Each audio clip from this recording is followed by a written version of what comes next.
What a way to start the stream, eh? Fuck, that's not getting stuck on YouTube. Hello, everyone. Well, welcome in. Welcome in to episode 58. Episode 58 of Pariahs. Scobzoo, thank you for those 60 months, buddy. I mean, that's fair. I did start it.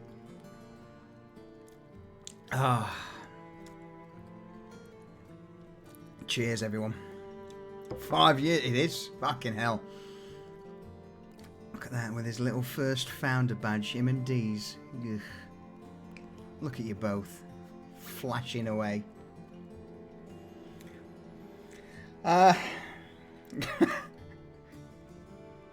Still need that pickle emoji. I wish he'd unmuted just then. That would have been great. I was I mean, like, after I said it, yeah. Please. Do carry on. How much did you hear? I heard you say I wish you'd unmuted just then. You're safe. Yes. You didn't hear it. Damn it. I always miss the juicy shit.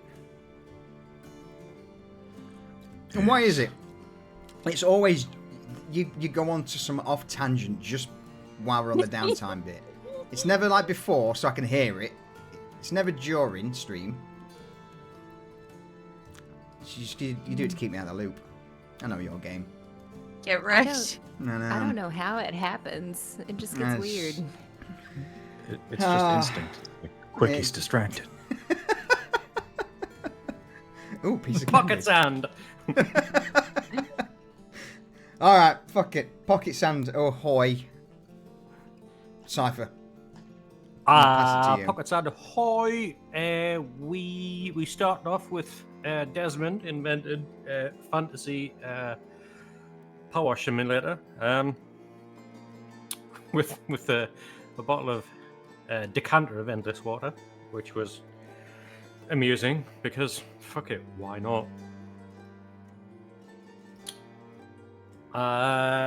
And we did some mooching about in the Undercroft in the new sanctum. A little bit tidying up, measuring, and ready for a building of an obelisk, which everybody helped. Well, mainly Desmond. Desmond did all the heavy lifting. Let's be honest here. Reza sat and watched. As you do. Yeah. Mm-hmm. And Vanya was annoying. As she does. As always. Yeah. So we did that, and then switched to Garrett, who was the only one not there, but making stuff nonetheless, as he was making both drugs and thermite, because what's a D&D campaign without medieval thermite? As you do. As you do. As you do. Nothing that Google won't fix. Ooh, I've had an idea. Thermite. So that's what did a Garrett was up. 2,000-degree fire. They don't just appear. I mean, that's Sounds fair. right. You know, can't argue with that logic. And then Desmond was like, "I've had an idea," and off he went. Off on his own, so I'm just power walking out with a fucking purpose to the society. But when he got there, he was intercepted by the nurse. I do believe that's not who he was going to see. I'm actually tempted to have Scob. Yes, because my fucking rum has just turned up with my crisps. I'll be right back. Perfect. Desmond. So, on his way to visit the coroner, who was the most logical choice for what his idea was, he was intercepted by the nurse, who, in exchange for, well, there was a bit of exchange of information, and Desmond deciding in his state, he's has entered a bargain with the nurse. Knowing full well it's not a great idea, but he wants it bad, and that's what she preys on, and she's powerful enough to do what he wants. And so he has set about trying to find a new vessel for his consciousness. And yes, it is as dark as it sounds. We were on the way back to the society, and well, actually, he went back to the folly. And that's basically the entirety of what he did after power washing last week. Oh, and what a good job you did do on the old power wash sanctum simulator. Mm-hmm. Yeah, well, I'm just glad it was power wash simulator, not Viscera cleanup detail. That's next episode. Yeah. Next time on Pariahs. I need to just put you all in, little linen masks and white overalls.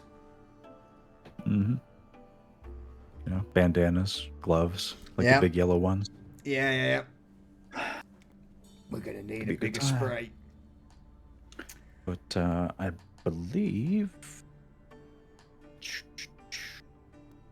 because Lucius is still away. No, he's not. He's not. here. He was just He's back.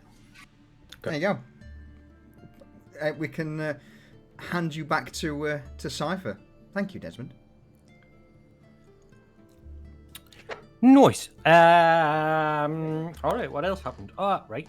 Cypher and no, actually, let's go with Vanya first, as she spent fucking half an hour scheming for something she only had to fucking ask for, as usual.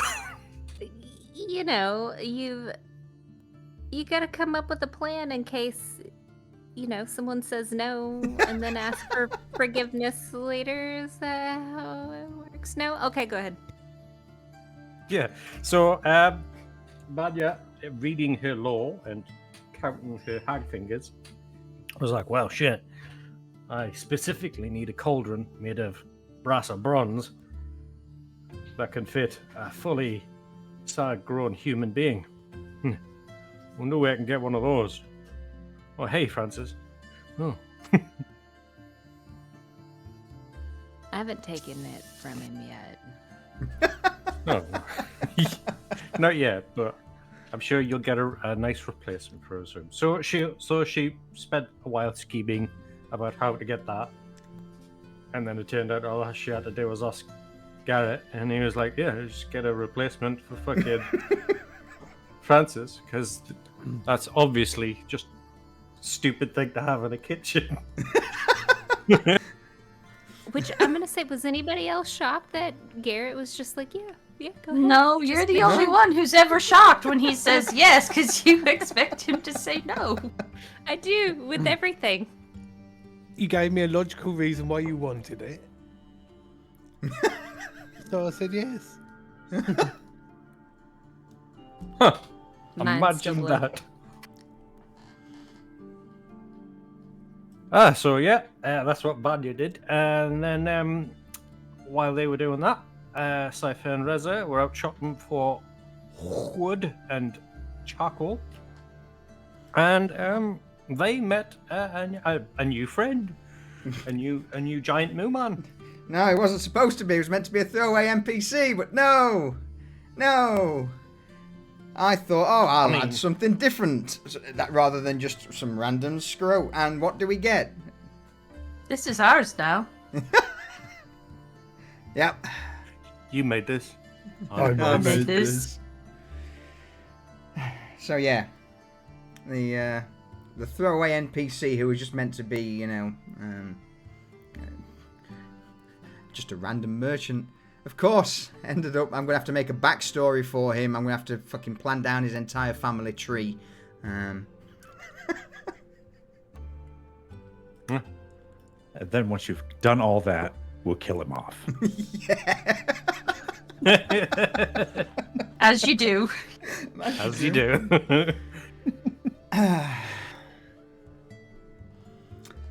Anything else? And then we made a bonfire. and entombed a vampire forever in obsidian. Go fuck yourself. Yeah, so at the end, we made an obelisk with the help of Reza, scantily clad in nothing but a fucking treated jerkin. You know what I'm saying, boys? She had her legs out and her ankles shown. What? Yes. Yeah. You were nothing but jerkin last session. I you remember? know, but I don't know why that requires so much commentary. We're gonna need you to be a little bit more descriptive. You've changed so much. You're not who you used to be. Yeah. Well, yes, giant bonfire. People were surprisingly okay. Minus Cypher, who now looks like a friggin' mummy. But Yeah. job done. We have an obelisk.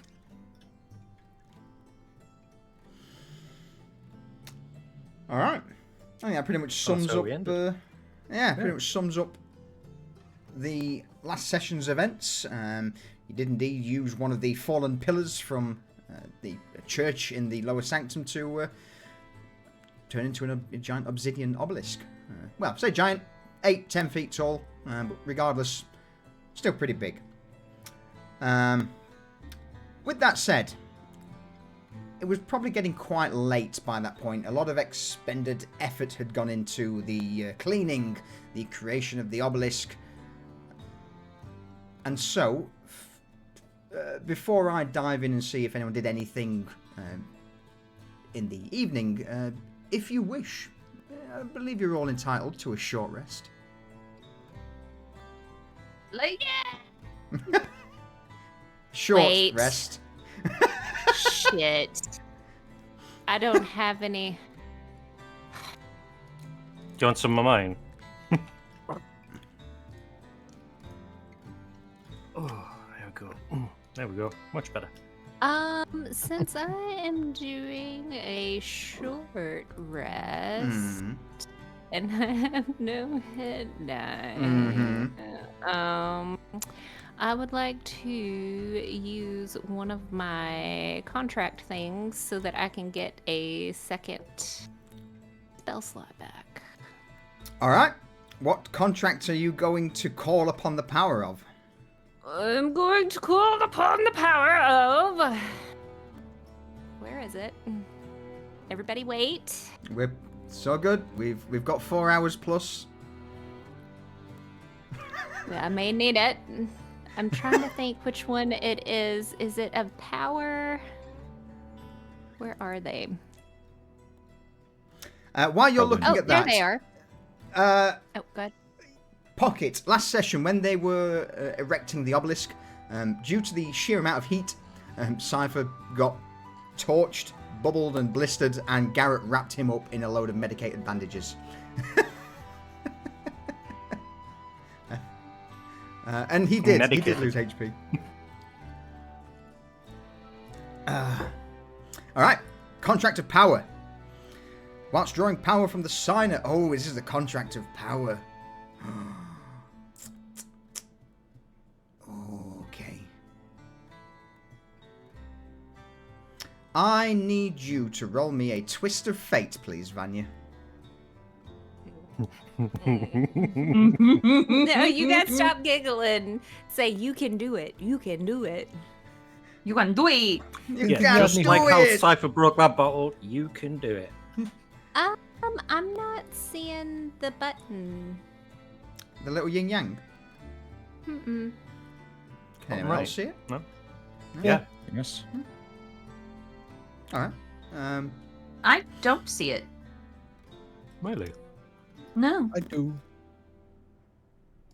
That means I automatically win. Oh, first now off- I see it. Shit. you No, go. it's there now. Oh, so Let me Vanya, do it again. as are you? Whereabouts are you when you're performing the swapping of the contract? How does it look like? How do you draw power from these contracts? I feel like she's gonna be in a secluded area. She would probably be down in the Undercroft. Okay. Depends on like either.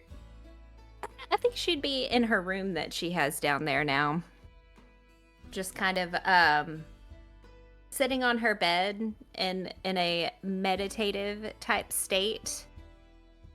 Legs folded, arms resting upon her legs, and just feeling her feelings. All right.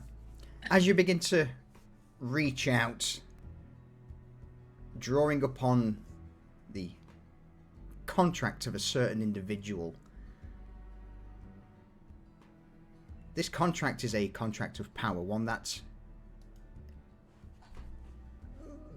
in a nutshell, forces their life force to act as fuel for your spells. And it's at this moment where, as you begin to feel the arcane arts and the mana rejuvenate your body,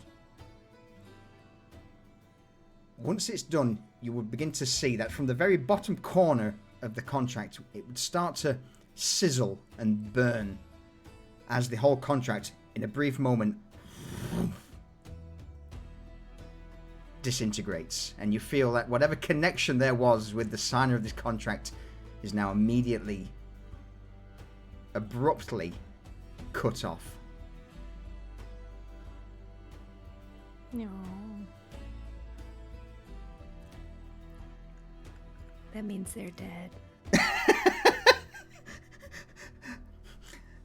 Do you remember who you signed this contract of power with? It was with, what was his name? No matter, he's dead now. Is it Jonathan? The guy with one hand? No, it's the one that we had that was supposed to be taking the place of the governor that we were trying to get into. Is that correct? Oh no. Oh, yes. The really important person that we really, really needed going forward. First I killed Timothy. Oh. Can I force his life back into him? Nope. You guys can't be mad, you don't know. Actions. Consequences. No, Rip James. Rip. He basically gets death noted. Just Gotta be him. Why can't it be like the 150 contracts that I have on the wall? Because that was the one you signed with the contract of power and didn't change it over or break it. Somewhere out in the city, the governor of Lower Streets, his eyes roll back into his head and his body goes limp. Will anyone find him? Who knows? At this point, who cares? Oh, we're starting off spicy today, everyone. Damn you, Solution. Hey. Yes, this was his fault. It was his fault. I should roll nothing but successes. It's rigged. Just joking. Oh, I'm man. too terrible at rolls. Regardless. he had a good life. He had a great life up until the last few seconds when it was most likely excruciating as his soul was flayed, his life force ebbed out and used as fuel. But with that, Savannah, you do indeed...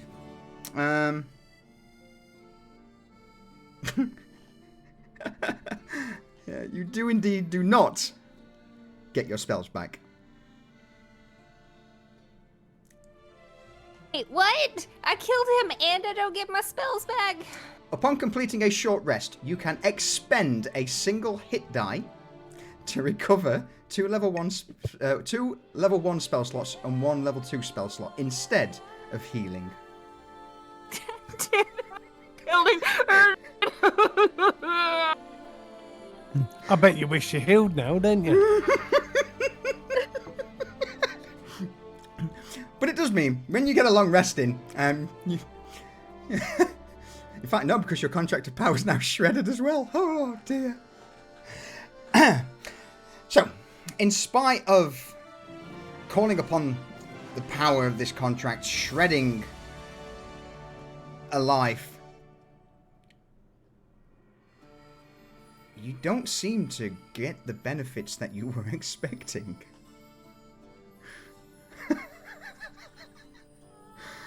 Meanwhile, while I let you sit and stew for a moment, as how unfair I am. Nah, I did it to myself. I'm not even drunk. I'm not even drinking. Anybody else doing anything this evening apart from murdering people mile having away? a drink after that one. Fuck. Yep.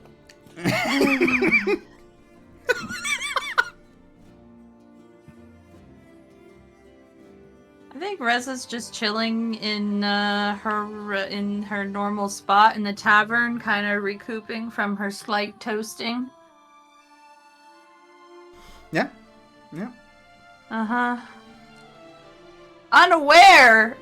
Blissfully unaware of the fact that all their hard work to put a man in power whom they could control to control the city has now gone out the window. Morgan. Wow. Oh, wow, okay.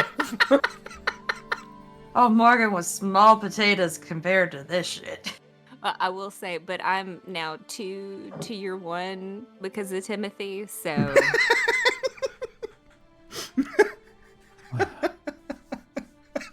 Alright, go ahead, I'll be quiet. I love this. Desmond, you had something you wish to say? I thought about it. Desmond's going to wait until morning to go about his business, but he does have business. All right. Cypher, anything that you wish to do in the evening before you retire for rest? Before Cypher goes to bed, he is going to ask for a drop of blood from some people. First Garrett, then Vanya, and lastly Dwayne. Dwayne? Probably have to pay. I'll have to pay Dwayne. Yeah. Actually, you know what? Can I just fucking mooch about until she eventually just, gets a splinter or something, or cuts herself with a fucking saw or something, and then just be like, "I got ya," and then just steal a drop of blood instead of for God's bandages. sakes. Yes, you can. Because, that'd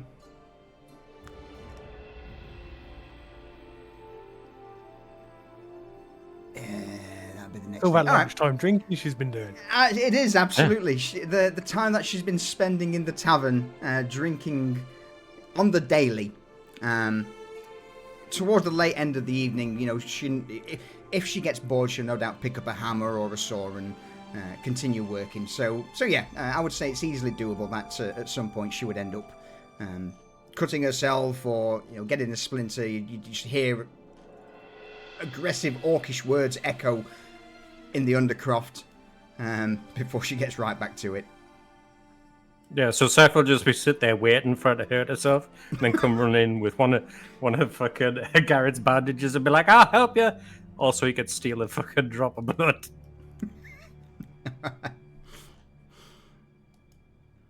And then just disappear as soon as it's done. Like, what was all out of it? That's the point. In fact, we'll go for Garrett first, and then if my question's not answered during that, we'll roll afterwards. All right, Garrett, what are you up to in the evening? Anything in particular? I'm carving a a blackthorn thorn.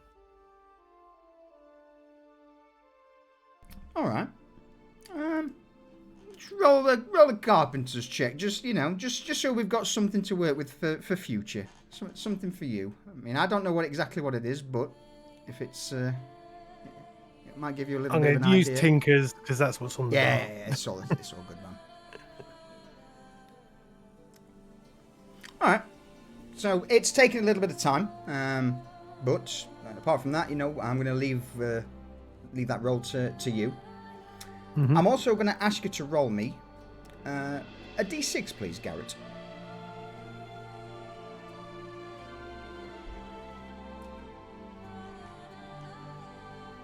That was a D5. That was a Never d5. mind. That'll Do you do. know what? That's That'll do. fine. That'll do. I'll add one to it because I was going to add one anyway. So that's going to be 4. -1 for what Cypher took. So I'm going to give you guys 4 medicated bandages. Cool. I still need to make the fucking item for that. Keep it in your head for now. Mm-hmm. So yeah, 4 medicated bandages, and on top of that, is anyone checking on the old slime for his excrement? Desmond will be checking. Okay. Just because he's kind of taken upon himself to keep track of Sal and make sure that he's, a little bit entertained. In that case, then, with it being the dawn of a new day, Sal would have secreted the contents of his body into a potion bottle, which means you all get, well, not all of you, you, Desmond, get a single potion of greater healing. Excellent. There you go. All right. So, with that said then, with all of you attending to whatever matters demand your attention, you eventually all drift off either for meditation, sleep, or just resting of the mind and body for the next 8 or so hours. At this point, as morning begins to... I say morning, you all understand by now it's not morning, but as morning begins to break, I want to still stick with you, Desmond, since you've got plans. What are you doing? Well, the first thing, Desmond is going to move anything that Sal's moved back to where it was and make sure, everything's in place. And then he's going to put the jacket that Vanya made for him on, and he's going to fit it over his breastplate as best he can. And then realizing that that's kind of a little bit off, he's going to go down to just basically his under leather armor, his jacket. He's got the potion that the nurse gave him, the special one. He's going to keep that inside the pocket there because he doesn't want to take the chance that the slime is going to eat it. And he's also got the healing potion there. And the first thing he's going to do is go looking for Garrett, actually, in the morning after taking care of Sal. All right. So he's going to go to the thorn door and just say, "Garrett, are you here?"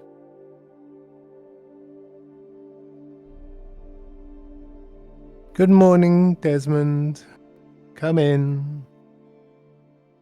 All right.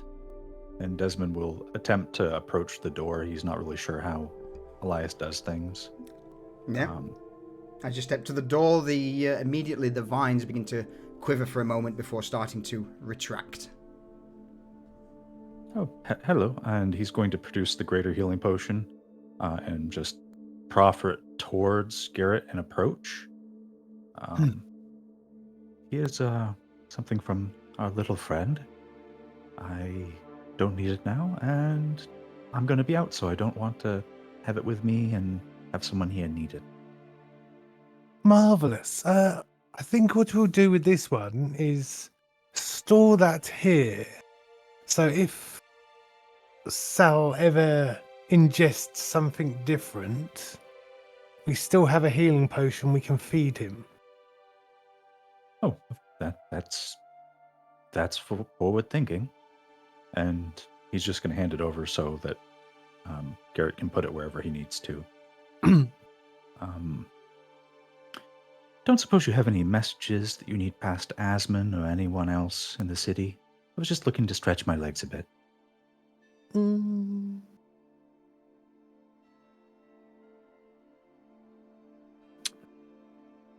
I don't think I need anything myself, but if you're going to see Asmund, you can let him know that the shipment of bloodshots will be ready in the next few days. All right. I just prefer to be a little bit more productive if I'm going out and about.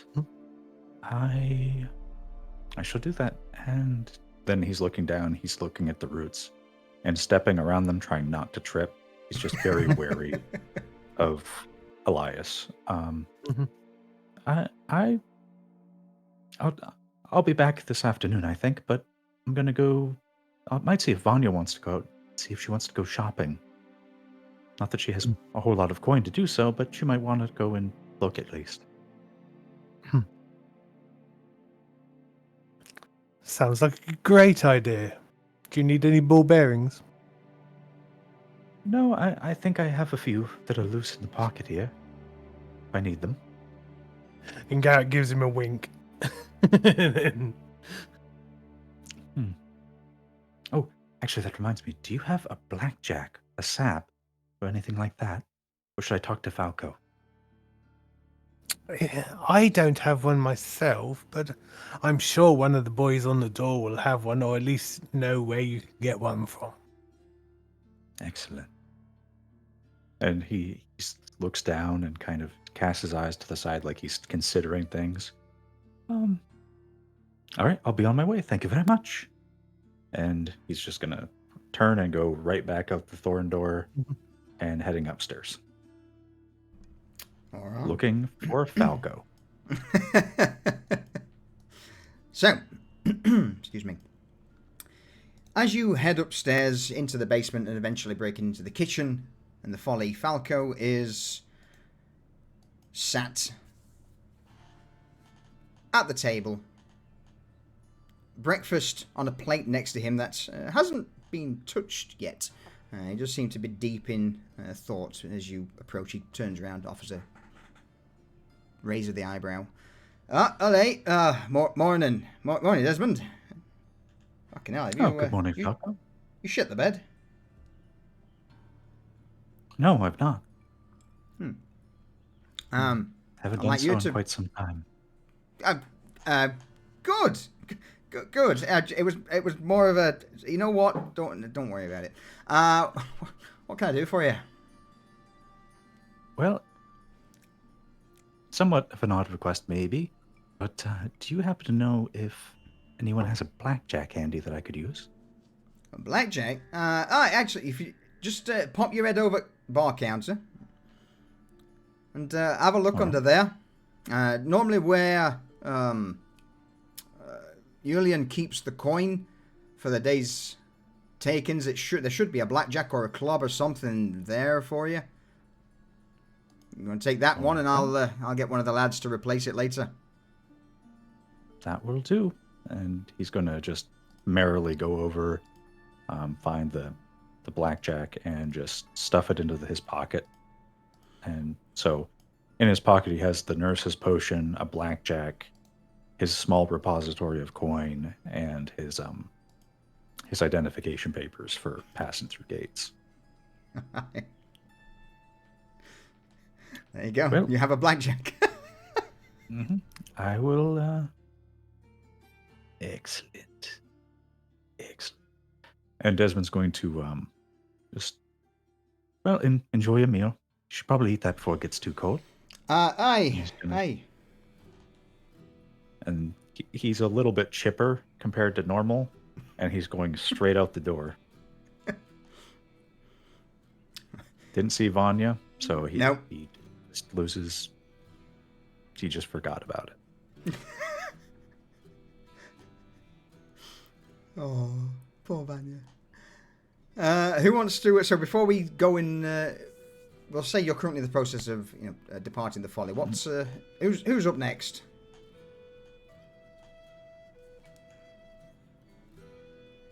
Sorry, I mean, Grisps. Oh, So it's the bar is open right now, right? No, it's early morning, so the bar is indeed closed at the minute. Oh, I thought it was I thought it was like evening and like Reza was resting after getting toasted, but okay. No, you've rested overnight. Right. Morning on the next day. Okay, so Reza would have been probably up and about and probably would have seen Desmond as he walked by.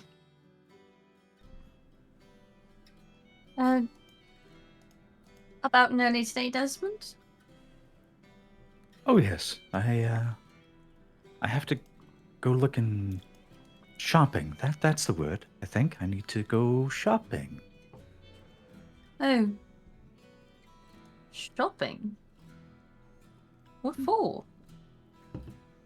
Well, just not so much with coin, more like prospects, managing prospects. You know, I've been thinking a lot about growth lately and how basically what I can do going forward, you know? Would you like some company?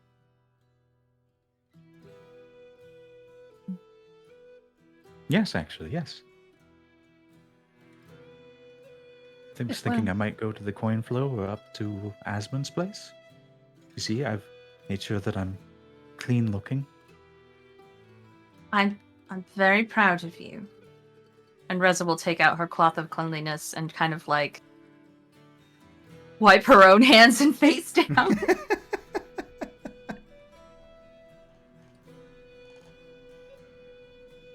Right, well, yeah, I'll be your second, I guess. Keep you company, carry packages, whatnot. And she winks at him. Oh, certainly, certainly. Plus, you know, you have different but good taste from Vanya. And that'd be good. That'd be good. Well, I appreciate that someone appreciates my taste. Did somebody say taste? Oh no. Were we talking about Reza's taste? Yes, she has very practical and efficient tastes and is good at... Not to say that anyone else's is not good. Practical doesn't always mean stylish. Vanya, where did you appear from? She appeared from Francis's area. Perfect. You followed him up. Love it. Do continue. But yes, I was thinking of going and looking at things. Things? The words escape me, but I'm looking at things, you know, prospects and things that I can, you know, maybe clothes, change of scenery. Like a wardrobe change, like a makeover? Yes, kind of like that. And you're asking Reza for advice.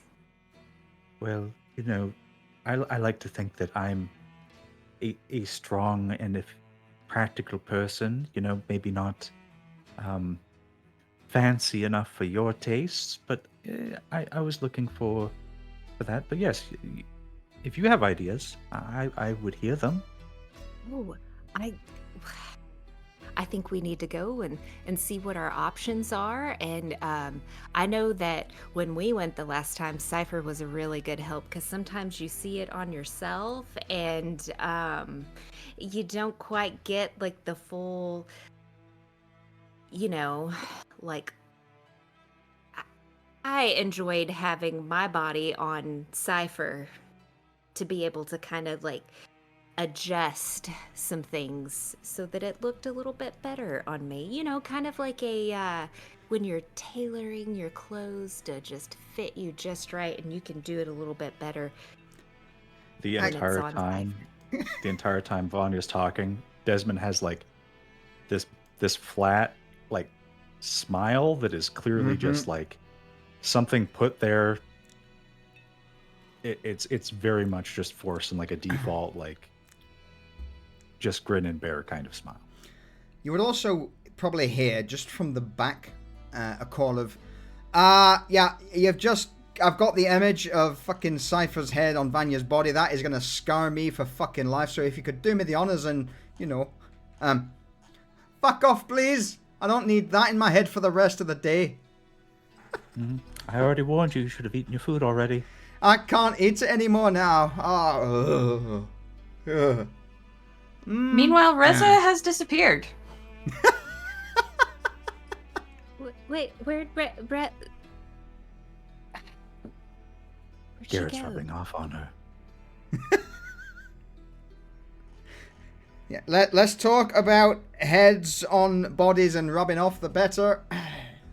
Please. All right, Wait. well, I'm gonna be going. Wait, do you know where Cypher is? Do you think he'd want to come? Oh yeah, I mean, he got a kick out of, you know, doing it the last time, I think, or I think he enjoyed it.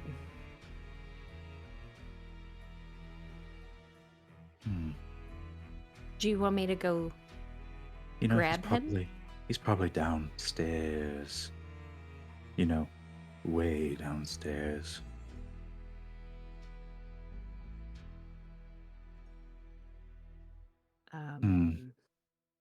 Are you not wanting to go back down? Way downstairs? If you want to go fetch him, it's just if he's down, way downstairs, he might be preoccupied. Are you gonna ditch me? Desmond's gonna look at the windows and kind of like just, it's still early. I don't think so. Okay, well, Probably not. I'll go grab him, and but I'll be quick, okay? Of course. And Vanya's gonna run to go find Cypher. Down the stairs, or through the kitchen, down the stairs, basement, stairs again, Undercroft. Down to the far end of the corridor. Into the Undercroft's personal chambers, and it's here where you stand at the opening that leads into the sanctum below. What do you do? She's gonna poke her head down before going down and yell, Cypher! Cypher, Cypher, Cypher. Cypher, What? you would hear this. Yeah, Cypher's not down below. He's in his room. What? Would she hear that that's coming from a different... Yeah. It's up to you. Okay. Just want to make sure. I've had some bad rolls. Roll me a present. No, I'm joking. She's gonna follow the sound of his voice. Cypher! I'm in here. And she's gonna continue doing that until like she finds him, kind of like that Marco Polo. Oh, there you are. Nice to see you. Very annoying this morning. It's good to see you too. Desmond is wanting to go shopping and find some new garb, and wanted to see if you wanted to go. Right. Oh, can just give me a hand. 2 seconds. Give you a hand. Yeah, your hand. Okay. And she just kind of holds it out. Cypher grabs it, pricks her finger with a knife, and just squeezes a drop of blood into the concoction that he's currently making. Nice. This- I think, that's kind of a. You should probably ask people for permission to do that. He kisses her finger better and goes, "That better?" You're forgiven, but now I'm gonna be hesitant to lend you my hand. What are you doing with that? Making a potion. What does it look like? What kind of potion?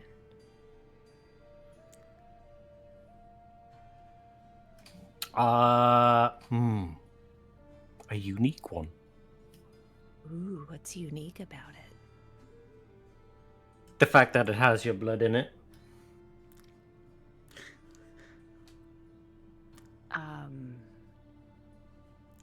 Okay, but what's it supposed to do?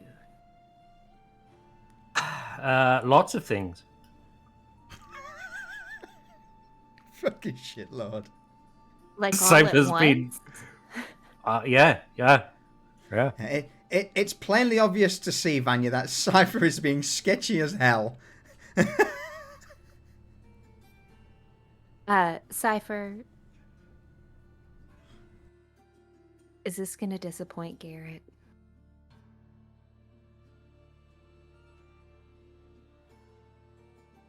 You know, Why would his- you say that?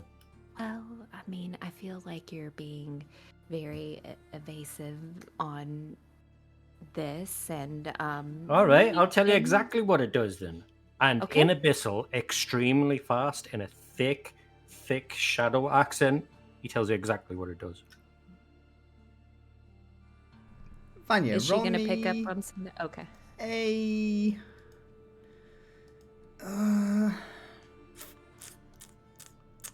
insight check, if you'd be so kind. Cypher, with that, I'll let you DM Vanya what she hears. Gotta be in broken words. Okay, yeah. DM incoming. And with that, Cypher will turn around and ignore you and be like, I'm busy right now, go away.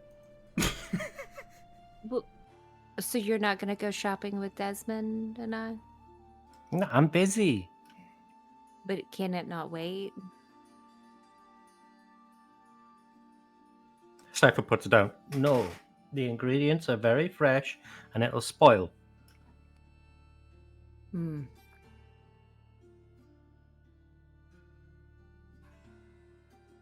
Anything else?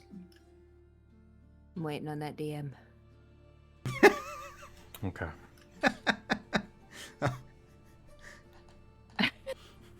There's this awkward standoff for a few moments of probably Vanya staring at Cypher, Cypher staring at Vanya. But this potion in hand.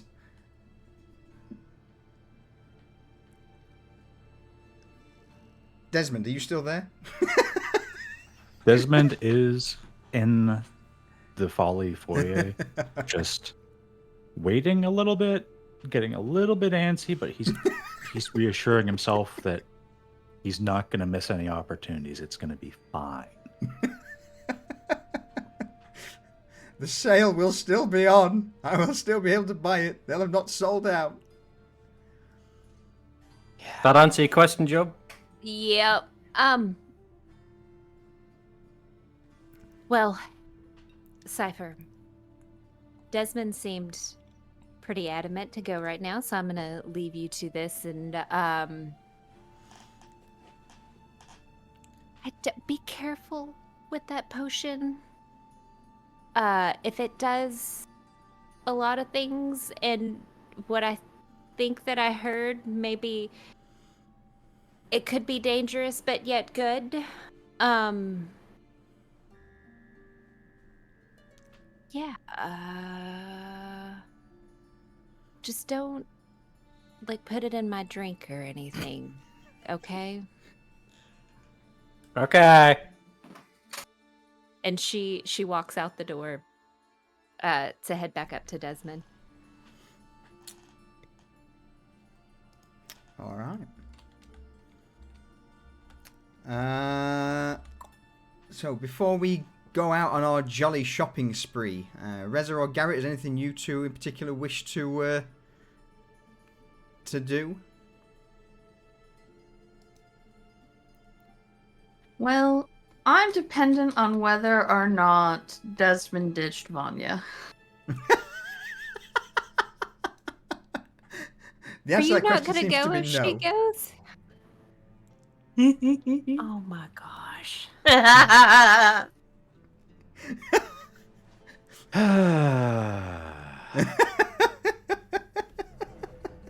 Desmond might have gotten anxious and walked out the front door and looked around and just decided, she'll catch up. She'll catch up. And he starts walking. And Reza shows up alongside him. Shortly after that, Vanya comes sprinting down the street towards you. It's not escaping it that easily, folks. Why did you wait? I wasn't gone long. I shouted that I was heading out and I would see you there. Oh, I couldn't hear. Oh, yes. All right. Well, let's be off then. All right, Garrett. Before we dive into the sort of the two parents fighting over the custody of the child, what are you up to this early morn? I am brewing the last of the bloodshot for Asmund's order. Excellent. And tending the garden. When I've got a few minutes to spare, I go back to carving the thorn. The thorn. All right. Do you want me to come back to you later on what that is, or? Yeah. Yeah. All right. In that case, then, Desmond and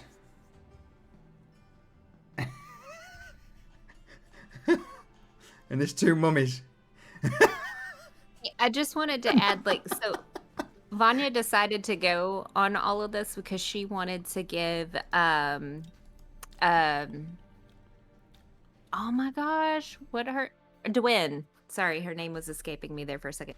Give her time because, previously she had asked her to make some pots and pans for her. But she's just waiting on that and she's just kind of biding her time. Sure. That's not a problem at all. All right. With that then, Desmond, since you have a mission in mind, what's the plan? Well, Desmond is heading north towards Asmund's place, the Orchid. Yeah. And the entire way, what is Reza there as well as Vanya? I'm leaving that up to Callie. I just don't know if she would have come out of hiding if Vanya was there.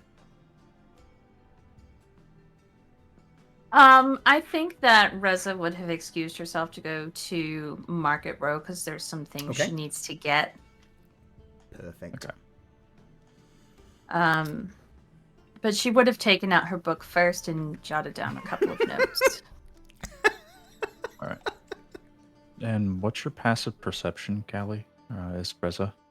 It's not very high, unfortunately, I don't think.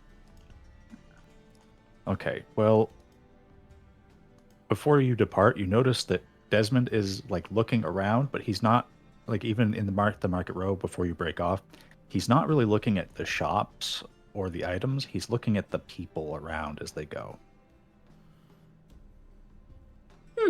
Similar behavior to what Cypher does, I would imagine, memorizing faces. Similar behavior, more akin to what what Reza might do when she's stalking prey or trying to find a target. Reza will make a mental note of that. And then say, you know what, you two go on. I don't really feel up to seeing Asmund today, not after getting a little toasty yesterday. I'm going to go do a little bit of shopping and then head back home. Would Vanya notice you doing this? Probably not. Roll a perception check. Desmond, roll me a deception check. Right.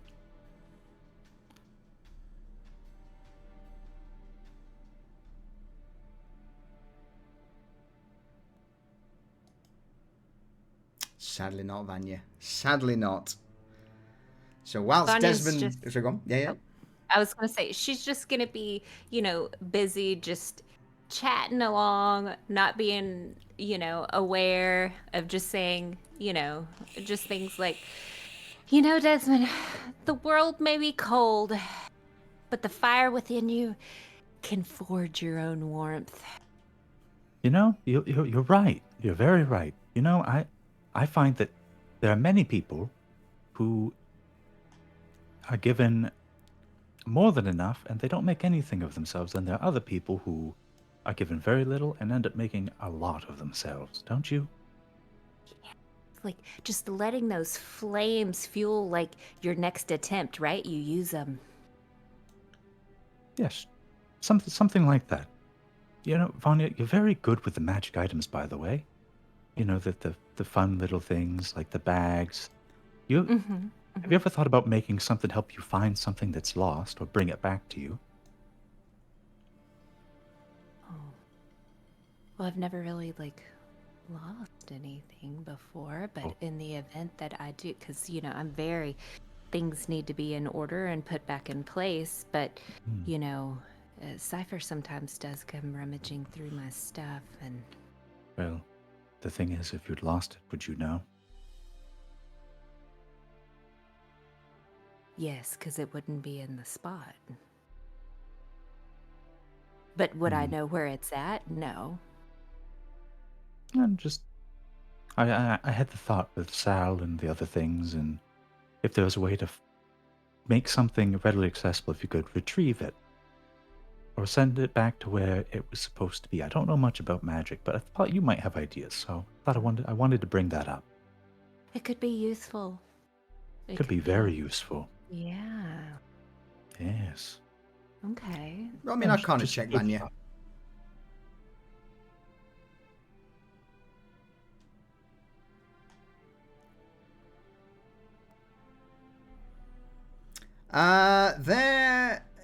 Whilst off the top of your head, in the moment you can't, you don't know exactly, but there is certainly some information in some of your grimoires back at the Folly that, should you pour through, you might be able to find some information on either a spell or, perhaps imbuing something with the ability to return to a predestined place.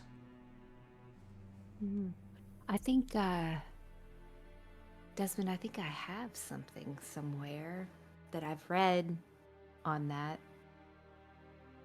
I'll check it out whenever I get back. Well, after I get my things from Dwen and talk to Francis. But yeah, have you lost something? Oh, I'm very forgetful. I was just looking at making sure that if there was something, small, just something very small, and he approximately sizes up like something about 10 inches long and 2 inches wide, just something small, a trinket really. Just want to make sure that it's not lost for good if it were to, say, be dropped into the canal or something. Yes, I think I remember something. I think I can help you with that. Yeah, and it looks almost like he's kind of guesstimating the size of something. Like he doesn't have, it's not something that he's actually physically dealt with. It's not precise. But let's just focus on the shopping. Yes, the but shopping. did you know that, lost? That just kind of brings something up to me. It's like lost doesn't mean forgotten, right? The wilderness can birth new beginnings, so don't let it get you down, but we'll find it.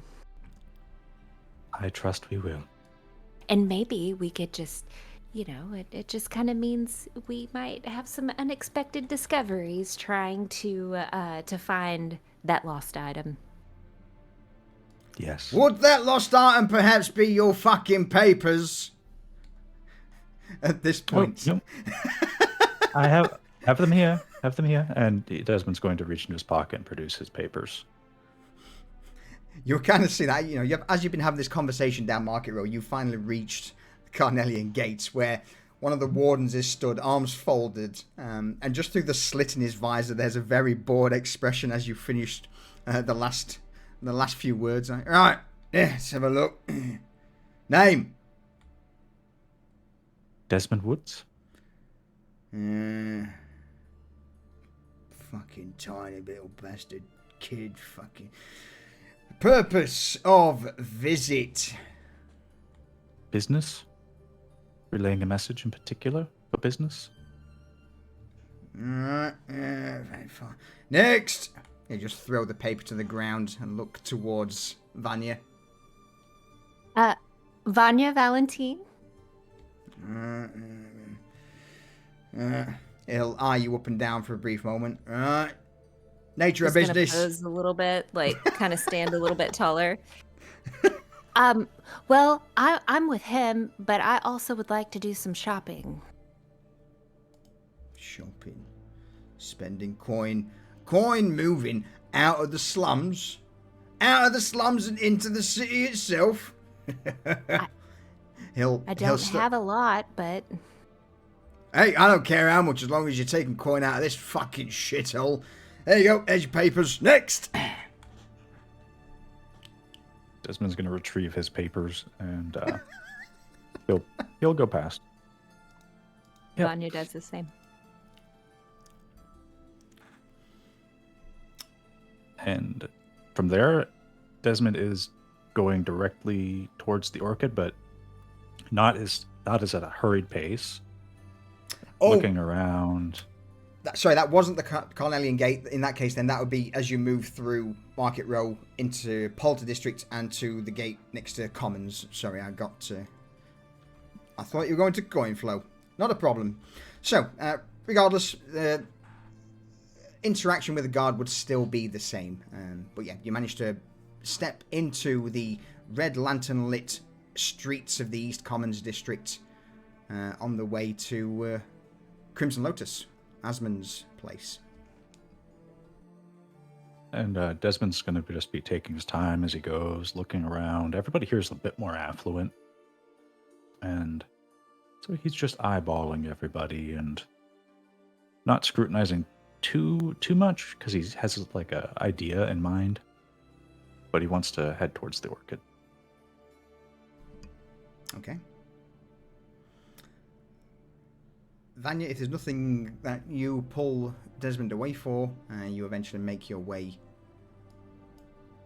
into the northern-ish part of the East Commons District. That's to a rather luxurious-looking building close to the canals. Here, the establishment owned by Asmund Mason, the Crimson Lotus. As you step inside, you're immediately assaulted by a floral smell mixed in with stale wines and strong alcohol. The scent of tobacco and other herbs being burnt, some smoked, others as incense. And off in the far corner, sat on what can only really be described as a large sofa with pillows, is Asmund Mason. Yeah. With a small bell ringing on the door as you step in, Asmund's eyes shoot across, sees you, Desmond, followed by Vanya, and at that he claps his hands together, hoists himself. Well, look who it is! It's been a while since you graced me with your presence. Vanya and Desmond, How are you both doing? Not too bad, Asmund. I wanted to bring word of business, let you know that, and he's walking up because he doesn't want to be like shouting across the building, but wanted to let you know that your next shipment is coming very soon, next few days. And also, I just wanted to get your opinion on something, because you're a man in the know. Oh, all right. Well, if that's the case, if the shipment's coming, look, come on, both of you, come and have a sit down. No need talking business out here in the open. In fact, let's go in one of the back rooms. It's a little bit quieter. We can have a bit more of a better discussion, and I can. Well, are you old enough to drink yet? I can. I don't usually, though. Shame. Vanya, what are you drinking? Did you ever get some of that bubbly stuff that tickles my nose when I drink it? I mean, I could certainly find something that'll tickle your nose, but aye, I'll get you some of the top shelf bits and pieces. With that, Asmund will click his fingers towards the bar, a few waves of a digit, and the barkeep offers a single nod in response as he escorts you both into one of the back rooms. Now, the back rooms in the Crimson Lotus is not so much a room with a door, it's more akin to almost like a private booth. Leather seats line two sides, a table in the middle with a red linen curtain that you can draw across for some privacy. Vanya is going to. She's a little confused, because this is not what Desmond had told her that they were going to go do. So she's gonna cast telepathic link on him and say, "Does Desmond sell clothes now? I mean, not Desmond. Asmund." There. Sorry.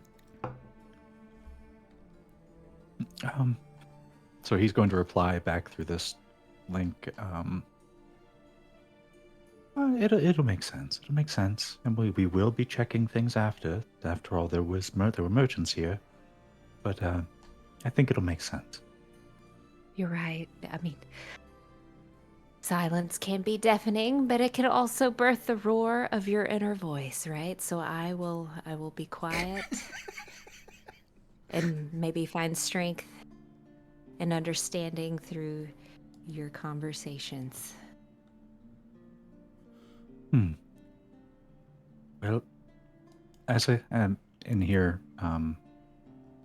to Asmund. Mm-hmm. Well, it seems like even in the short time that I've known of you, and you've done quite well for yourself. I don't want to know about business, but I was wondering if you'd fill me in on the lay of the land with the aristocrats and such that live here and the people who come about, if there's... It's been a long time since I've been in the loop. You want to know about the aristocracy and the fucking... I mean, I'll be honest with you, Desmond, half of those little bastards here are all like fallen nobles. Those that probably don't even have a penny to their name by at this point, but I certainly know a few. With that, before Asmund continues talking, a scantily clad gentleman steps into the booth, puts down a crystal, not so much crystal, but a nicely cut glass of a bubbling alcohol in front of you, Vanya, winks at you, and then steps out. Which I think is also a prime example of what we should do and have a refill and a break. Good call. In that case, then, I shall throw up we'll drop the banner, and we will be back in but a moment. Cheers, dudes!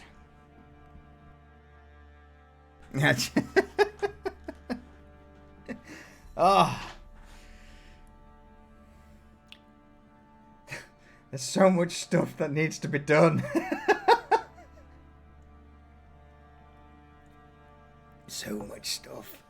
Alright, I'm going to refill and we'll be right back.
And I'm back.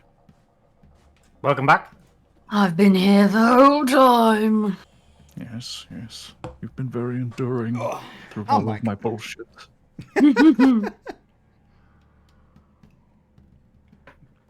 Oh. All right. I'm just waiting for Vanya. But I think we can carry on with the current. Oh, god damn it! Just missed adverts by like a minute. Son of a bitch! Thought I had that timed down to a T. 20 minutes on the hour. It is. That's true.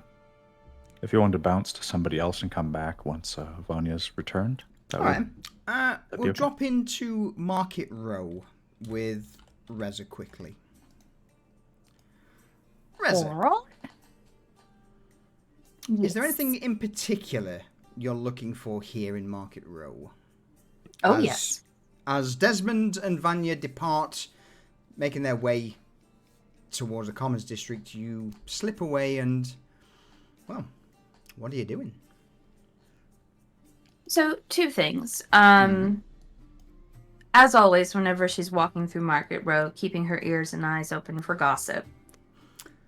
But her primary objective is to see if anyone has set up shop as a stonemason or selling stone carved goods. All right. Roll me a perception check in regards to potential rumours. There's the usual, the vast majority of discussions at the minute seem to be, at this point it's still relatively early morning, so the vast majority of the discussion seems to be more akin to how crime seems to be down. There isn't a great deal of gang activity these days. Coins moving pretty well into Market Row at this point, and the general consensus amongst a lot of the vendors is they're in a good spot. Oh, and, you know, there is the odd voice that you would overhear that supposedly some bigwig of Low Streets is dead. She tucks that one away to look into later. Again, there's not many people talking about it, but but there is the odd rumor that you hear that, hey, supposedly fucking, one of the old bigwigs of the old fucking district died. Yeah, out of a window, splattered on the ground, dead. Brown bread, mate, brown bread. As for a stonemason, though, I would say it's not. It wouldn't be hard to come by someone who's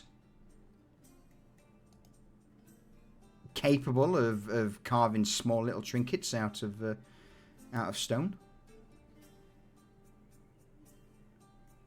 As you make your way down Market Row, you would see a small stall. A woman in typical robes, brown, expected of most vendors here at this point, would have an array of smooth stones, or basically, shiny pebbles, things that may have washed down a river. A few other items such as, I wouldn't say precious gemstones, but nicely coloured rocks that have been chipped away and carved at, chiseled into, like the crystals, geodes, and things like that kind of stuff. Yeah.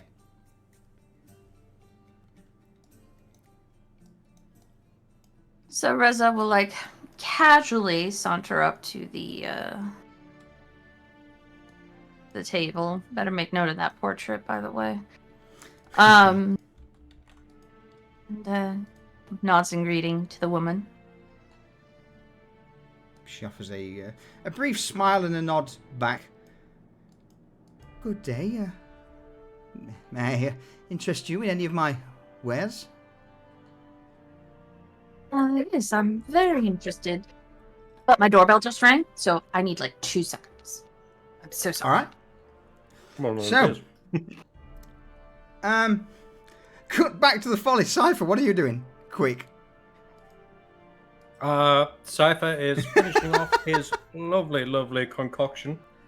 And he's just waiting for the heart and the reproductive organs to disintegrate, basically. All right, nice.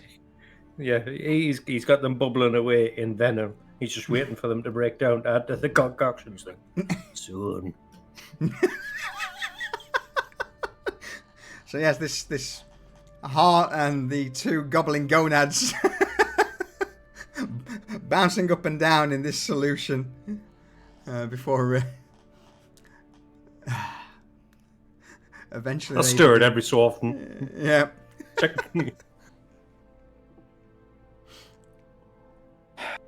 I'm back, sorry. Welcome back. All right, so Cypher, thank you. Meanwhile, back at Market Row.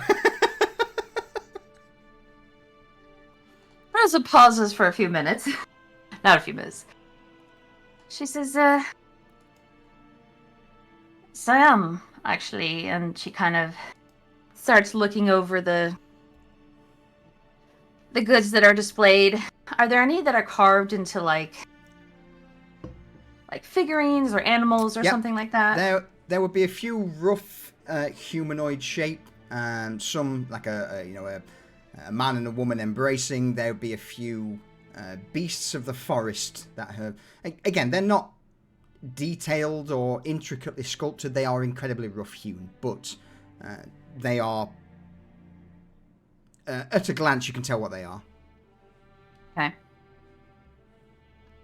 These are quite charming. Did you make them yourself?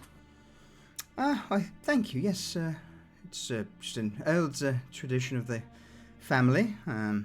We're mostly masons, but well, once my husband passed, the only way I could really sustain things was with she motions towards the carvings, pebbles, and various other items laid out in front of you.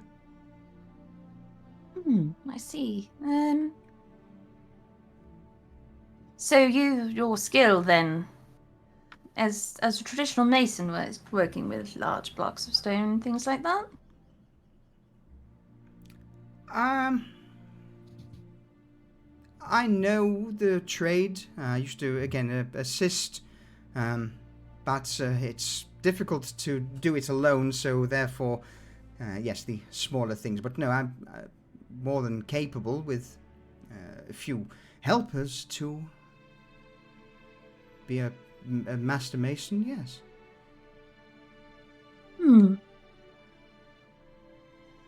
How much for this one? And Reza picks up one of the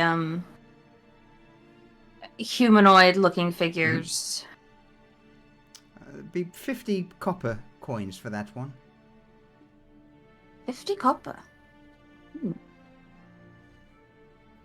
You have a deal. And she takes out a silver coin and hands it to the woman. So No change needed, but perhaps perhaps you'd be willing to share your knowledge with me. My name is Teresa, by the way. Bear with me.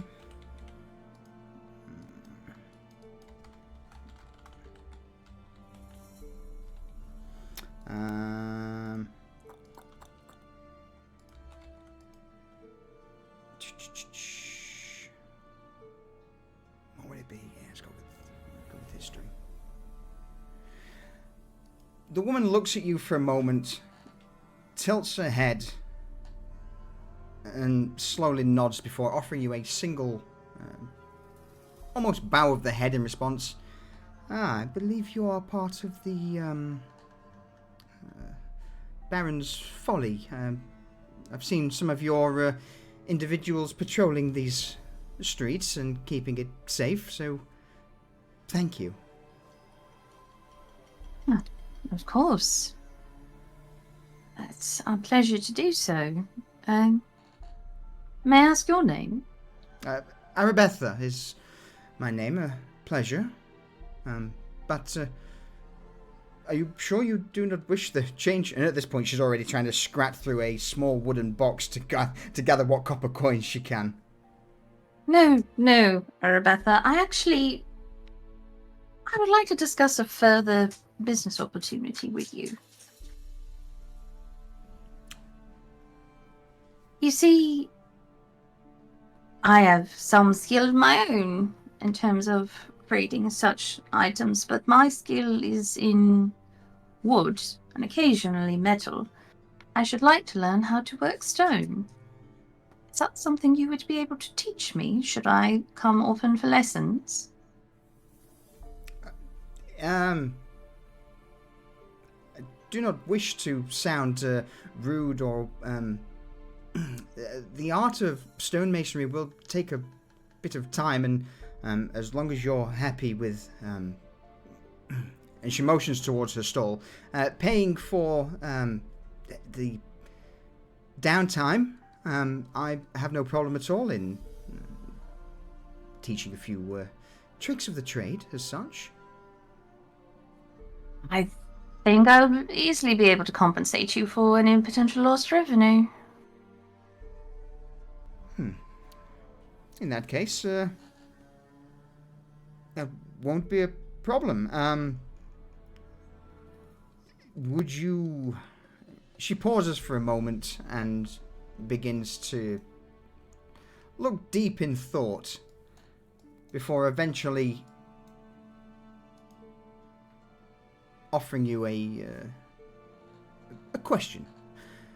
The question is, so do you have somewhere that you can I mean, are you wanting, large stone works, or is this more for, intricate carvings like what I sell? Well, a little bit of both. I've recently, we at the Folly have recently come into an excess supply of stone, and of course, as we do, trying to think of ways to get in some additional revenue out of it, and perhaps forge an additional skill. So If your stall is not a suitable place to learn, I'm sure I could find a location and provide materials for the lessons. She nods, stands up from the stool at the side of the road, and extends a hand towards you, Reza. It sounds to me like we have a deal then, Miss Teresa. Thank you, Miss Arabetha. And she reaches out and shakes the hand. Once business has concluded, would it be best for me to find you at the Folly, or is there another place you wish for me to head to? Well, if you don't mind starting business a little bit late, a couple of days a week, give me 2 days, and then come into the Folly in the morning, and I shall take you to our learning location. All right. Yeah, that sounds good to me, and I look forward to hopefully after teaching.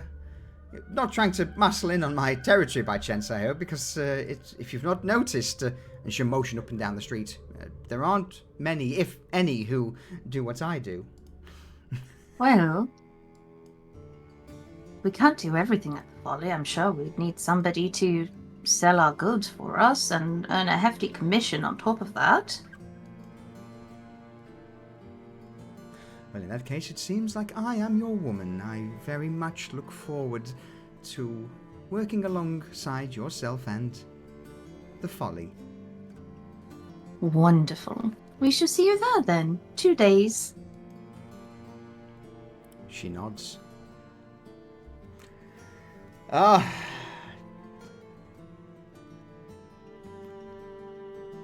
Prestige. Gets you things. Mm-hmm. So, yeah, This is mine now.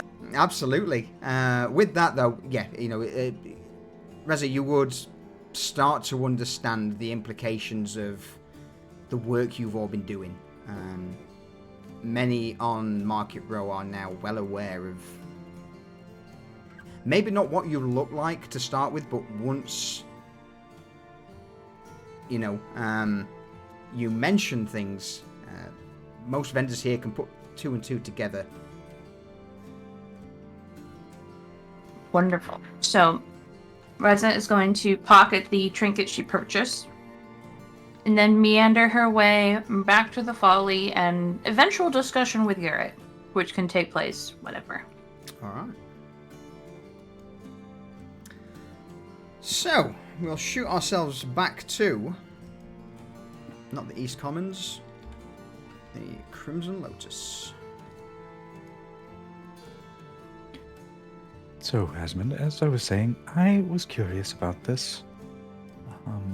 Just because I've been out of it for a while, it's been a while since I've touched any kind of society.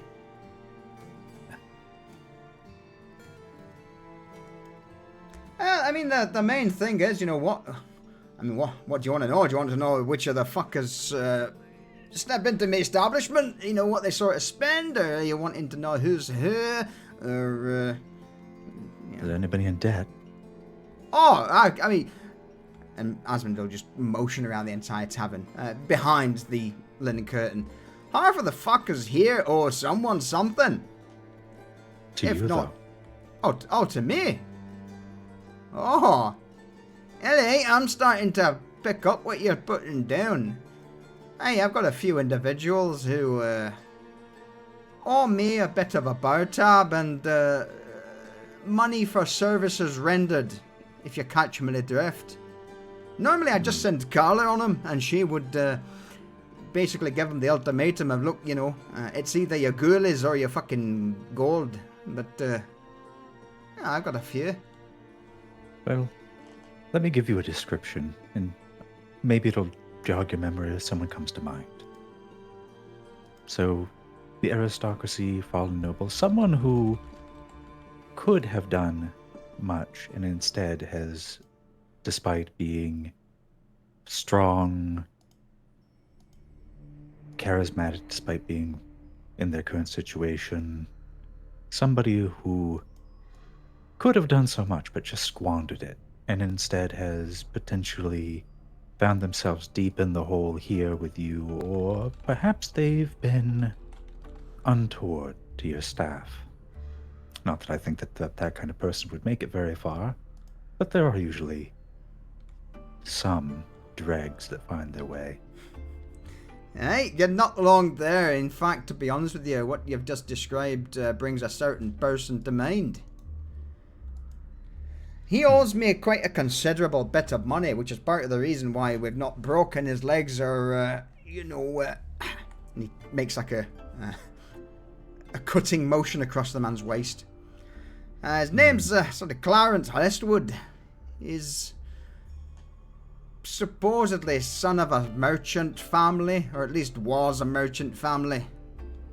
I believe that they kicked him. I'm not sure whether they kicked him to the fucking curb or whether he just spent all the money and the entire company went bust, but he owes me a fair bit of debt. He's about 6.5 feet tall, built like a brick shithouse, blonde hair, blue eyes. You know, it's typical fucking aristocrat, but, well. How much coin, if you don't mind me asking? Like, gold upon gold upon gold? Aye, well, easily talking. Probably about 4.5 gold at the minute that he owes. All right. Does he come often? To the establishment, I mean? Well, he did until the last time he came. He sort of tried to get one of the lads to, in one of these booths, and when he didn't pay, well, let's just say the services were not rendered, and in that case, he was kicked out, swift boot up his backside. Not seen him since. That was, what, about 4 or 5 days ago. All right. Tell you what, Asmund. Is there anything you'd like to know how to say in the language of the nobility? Anything you'd like to know for business, if it would be good, to help you grease the palms of anyone who comes in here with enough coin to make you look at them. I mean, why? Surely you don't mean fucking High Soulman. And he's going to start saying, like, hello, how are you? It's nice to meet you by the old city and the new. He's going to start speaking in High Soulman to Asmund. And yeah, go on. And he's just going to say a few common phrases like greetings and things that aren't like, not talking about teaching him language, but trying to like give him phrases. Whoa, no. Use. Hang on. You see him start clicking his fingers. Someone give me a parchment and a fucking quill or a charcoal pencil or something. And that's one of the servers brings a piece of parchment and a charcoal pencil. He'll just slap it in front of you, Desmond. And be like, hey, go on. So Desmond is going to ask him, all right, what do you want to say? And he's going to start writing in common, then he's going to write below it in High Soman, like the phrase. And he's going to point to anything that needs to be, like, that needs emphasis. He's going to say it to Asmund, like, here, like, you pitch your voice up. And he's just going to give him a full cheat sheet of, like, basic terms and phrases that he doesn't have to, like, remember. Pay up or else, so on and so forth. Like, a bunch of things that, basically anything that comes to his mind right there, he's just going to give him that information. Fucking Asmund soaks. Sorry, go on, Vanya. Yeah. I was like, Vanya's gonna be soaking this in too. Roll me an intelligence check, please, Vanya.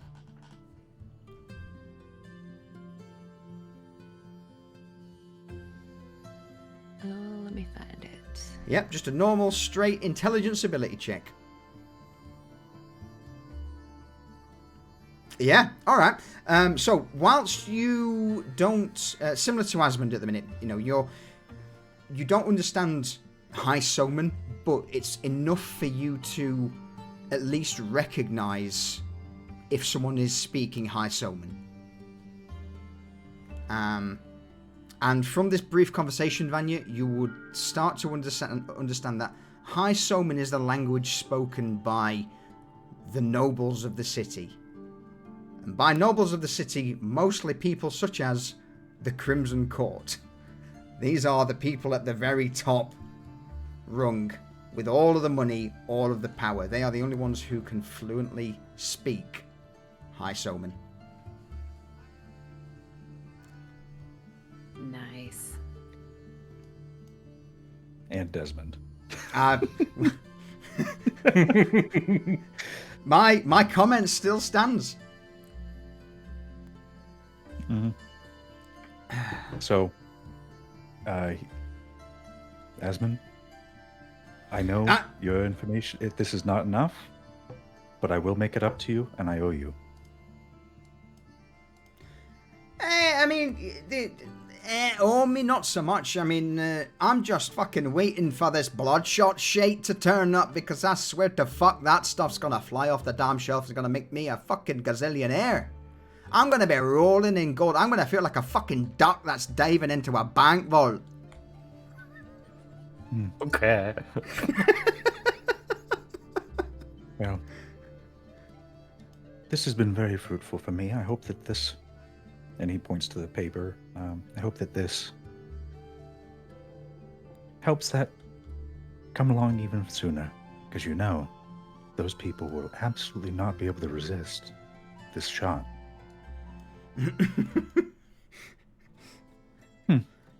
Well, thank you for your time. Hey, so just to confirm, hang on, before you fuck off, just this one here. This says, you know, give me what I'm owed, you blue blood piece of shit. Is that exactly what that says? Yeah. It doesn't translate directly. It's the idea. Piece of shite doesn't really. It's. It's more like. Particle of excrement. More like. I had to fill in breech birth. Does that mean that Reza just showed up? No. Oh, okay. That was Callie being an asshole. Okay, I was gonna react to her showing up. You know, it's part of it is the more convoluted almost the language is, the more power it has. Alright, I get it. So instead of saying like, oh, you're a piece of shit, it's like, oh, you know, you are the dung that fell out of the back of some poor mule that was stabled in the shit. Yes. Where's? Hey, I got you. Yes. Right. They're fighting words. Alright, perfect. Well, in that case, Vanya, you've not touched your drink. Oh, I was engaged in what you guys were doing. Desmond, how do you say I can make your dreams come true? That's a good one. No, Asmund starts tapping the paper. I don't need to fucking say it, but I can certainly get some of the lads and lasses to say that. And Desmond's going to write it on the paper. And then he's going to write it down in the high summon, and he's going to say it once. And just that would also, if anyone ever says that to you outside of this context, do not trust them. Oh. And he's saying that to like your people. If they say it, sure. If anyone else says this to you, probably run. Well, I am at the forefront of making my own dreams come true. I don't need anyone else to do that. And Desmond's gonna put his fingers up in front of his mouth like little teeth, like, you know, implying vampire. Yeah. And then like to Asmund, so Asmund like understands that would be a bad thing to hear. Yeah. I get it. And well, be off. I've got to make the rounds, do a little bit more shopping, look for this Charlton Hestwood, perhaps. Hey, well, look, hang on, before you do fuck I'm not off. going to do anything to him. Claire? Yes. Hey, hang on, before you do fuck off, then, just as a, you know, it's been a while since I've seen you lot, and you know, if you're here in my district, then the least I can do is offer you a bit of spending money to keep you going, as a goodwill gesture. And with that, Asmund will drop 2 sacks, not so much sacks, but 2 large coin purses on the table, each one containing 50 silver. Enjoy the sights and sounds of the commons on me. Oh, your hospitality is welcome. Yes. Vanya, not wanting to be rude, takes the glass and just downs it. And Desmond will take the bags and put them in his pocket. Of course, anything that doesn't get spent will come back to you in one way or another. Again, I'm going to be fucking rolling in gold when you get me that bloodshot, so just call it an investment. We will do that then. And thank you for your time. And he's going to kind of like bow a little bit to kind of put on the airs, the Asmund's like, try to feed his ego a little bit. And then he's going to back up a few steps before he turns to go. And as you're walking away, just remember, make sure you get me that fucking booze. Or I may be back for that fucking silver. Understood. Debts will be paid. Thank you. And Vanya just follows out.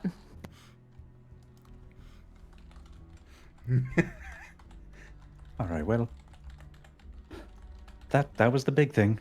We can go look at stuff to potentially buy now. Oh,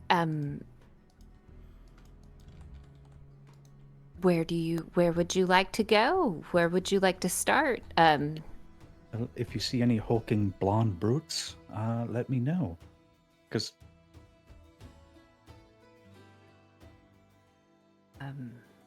but let's less the spending, more the idea. We need some measurements. I don't have those yet. We should. Are we looking for ideas? Is that what you're saying? Like we want to maybe, you said a blonde, like you want to go blonde? Yeah. So maybe we can like look Right, like at if I was much people? bigger. Yes. That would be yes. We're gonna need some like padding. Well, let's just see what stores are around, and if there's anything that catches our eye, and we'll make a day of it. I'm just trying to think of. So you want to look taller too? So we're gonna need to look for some platforms. No. If I were taller, just imagine if I were, and he's going to reach up and say, and he's going to point next to Vanya, however tall he thinks that the person would be next to her. Someone about that tall. Oh, we're Like- planning for a growth spurt. Okay. Yes. Yeah. That's I mean, you eat all your, yes, your meals and good. I can you feel it. It's coming any day yeah. now. Any day now.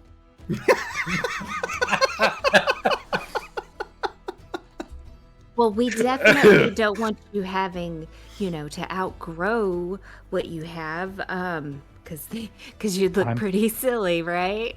I'm planning for the future rather than staying stuck in the past. Oh my god. I mean, I grew quite a bit when I was younger too. It was like every month it was like, oh, I'm gonna have to get something new. I'm dressing for the person I want to be. Who do you want to be, Desmond? A 6.5 foot tall blonde man. Oh, I thought maybe you were kind of talking. No, I mean literally. Oh, literally. Mm-hmm.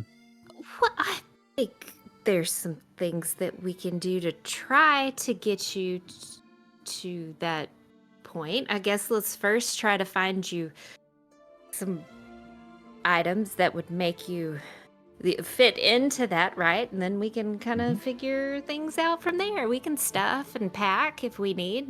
I'm sure they have mannequins and things at stores we could use in the meantime, but Sure, let's- would have let's been nice just to let- have Cypher.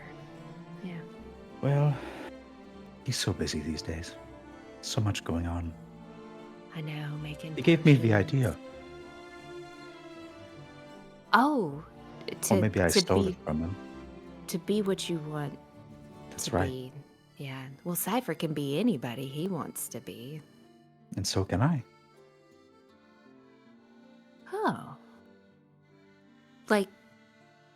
Not like he what does. Cypher does? But I can do it. At least I'm gonna make it happen. I'm not going to let my dreams be dreams. That's right. Only you can make your dreams come true. Yes. I have faith in you. And only we can prevent large urban area fires. I think Reza causes those. Well, she has her ways.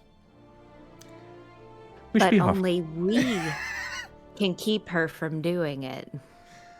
Only we can stop Reza from causing city fires.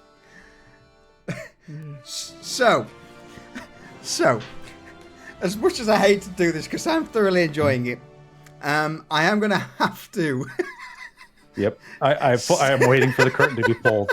Please save me. step in for a moment, cut the curtain there. Vanya, Desmond, how long do you spend in the Commons District shopping? Or at least, if nothing else, eyeing up clothing? 2.5 hours. All right. Oh, wow. That a We've hit up euphemism? some shops. Just taking time, getting an idea of the lay of the land. Mm-hmm. No rush. Reza, I would imagine you head back to the Folly. Is there anything else you wish to add, or are you golden? Head back to the Folly. There's a conversation with Garrett that we'll need to happen at some point. But, Absolutely. but that's it. Cool. So, what I'm going to do then is fast forward us a few hours into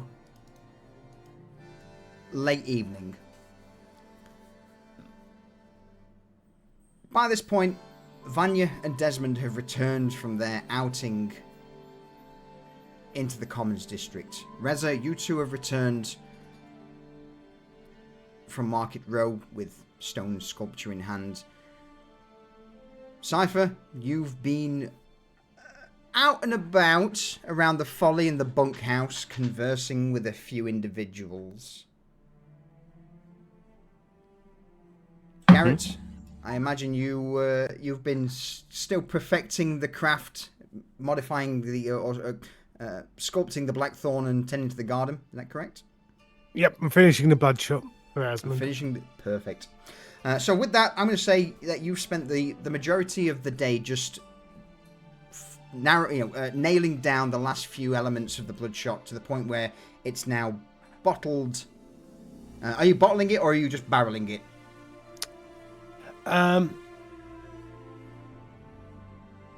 I'm bottling it, Okay. but in the future it will probably move to barrels if the demand goes up. I like how you said if. So, someone's gonna make it. Someone's gonna make it fucking work because he smells money. Yeah, because it's going to be ready for the road to deliver it to Asmund. Perfect. All right. So then, with that, with everyone eventually finding their way back to the Folly, eventually heading down into the basement and the Undercroft, it's here, Reza, where you would be able to pop into the Thorn Room, finding Garrett putting the last few corks into the bottles of bloodshot.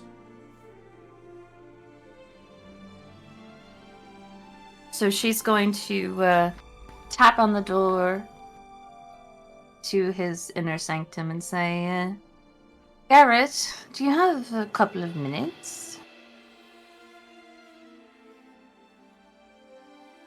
Elias, if you'd be so kind. All of the vines begin to pull back. Thank you, Elias. As you step into the room, a single vine just reaches down from the ceiling and just taps you on the head. He's so cute. So, Garrett, I think I've developed another business proposition, and I wanted to run by you what you think might be a good space for said business proposition.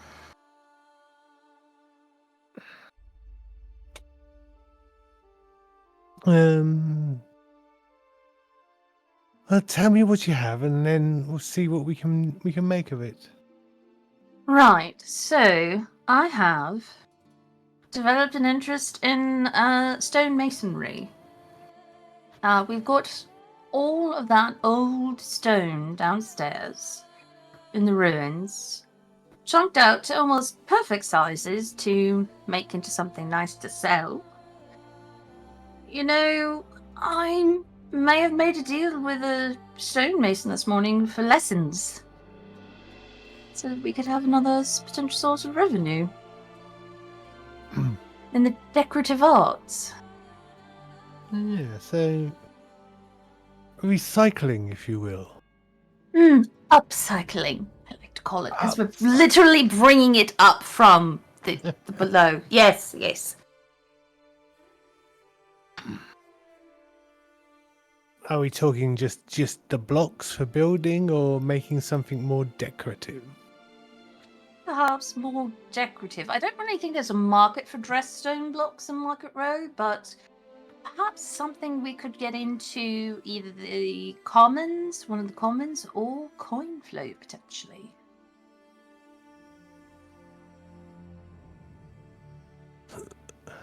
Well, I'm sure we can acquire some premises if need be, either off the row or in where the warehouses are. I was thinking about where the warehouses are potentially. Maybe set up a little studio there. Or maybe even in the workshop here, the storage area. Just a small studio. Bear in mind, we're going to be using part of the storing area for the entrance to the fighting pits. Oh yes, that's right. That's right.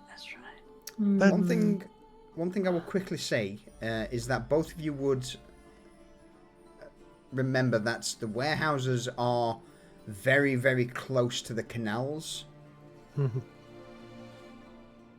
Which, yes, the Silent Road could use it, but also for potentially moving things. Also, the warehouses are on the border between coin flow and commons. You're right. You know, stone's really heavy. Warehouse might be best. It's right there next to the canals. That just popped into my head. I'm not sure why. Well, we already own one where Garnick is, but I'm sure we can find whoever owns one of the adjacent ones and make them an offer. How high would you want to go? Well, I wouldn't want to give the folly away, but let's see.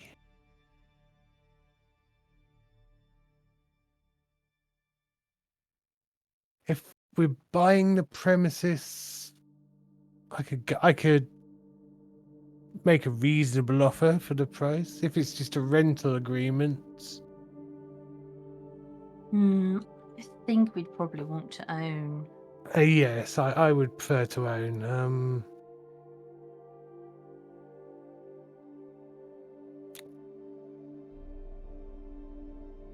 So I will pay up to the odds, or maybe just a little bit over it if it seals the deal. Give me Alright. a figure, Garrett. You know, we're talking gold coins at this point. Yeah. I don't know how many know. gold coins a warehouse would be. Roll me an insight check. In fact, I'll show you. It'll be history. It'll be a history check. Because I know Desmond paid 1 gold for that dude's shop. He did, absolutely. So, a warehouse on the canals that is close to commons and coin flow, you would easily be looking at about 5 or 6 gold coins. Oh yeah, that's no problem. Offer them 5, and we'll go to 6 if there's any pushback. Alright, can I get 7 gold out of the coffer just in case? Yeah. It's going to leave me quite short until we get the money from Asman, but... I'm not going to spend it all, promise. I'm going to try and get him down to 4. She winks at Garrett. Elias, can you open my stash? And at those words, several thorned roots begin to pull back and extend a small coffer towards you, Garrett. And it opens up and you see the glint of coins. Roll me D100, please, Garrett. Ooh. Right. 99. 99.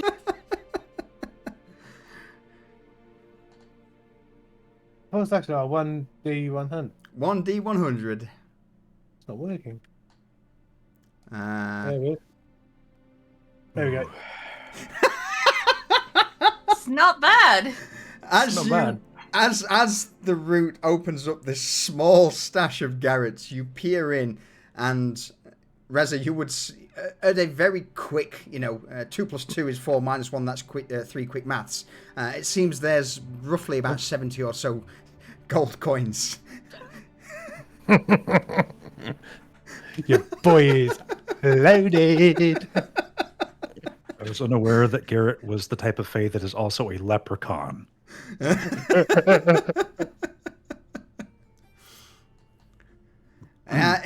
It's been a case of the Folly's been doing well. Lots of little businesses have kind of brought it to the point where he's gone out and exchanged all of the silver into gold. Sold some of the gems that came out of the red monster thing. Done okay. I can definitely see how this could cramp your style for a little bit. How do we make it 8? I'm going to buy a person too.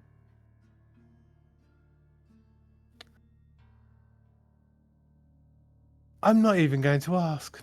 And I just give her the 8 coins.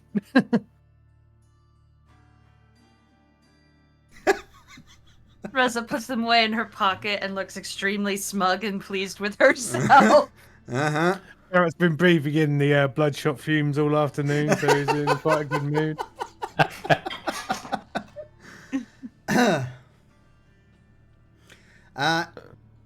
It will probably be at this moment where Desmond and Vanya start to make their way down the corridor towards you all. You would hear the echo of footsteps on cobble. Because bear in mind, Elias has not closed the door. He's left it wide open at the minute. Yeah. Elias, put the stash away.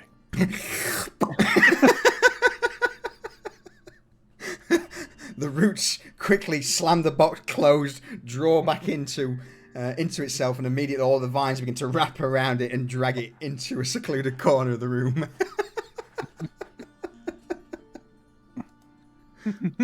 Trade secrets. I don't know. I feel like Elias is gonna flush the stash at one point. Just hide the evidence.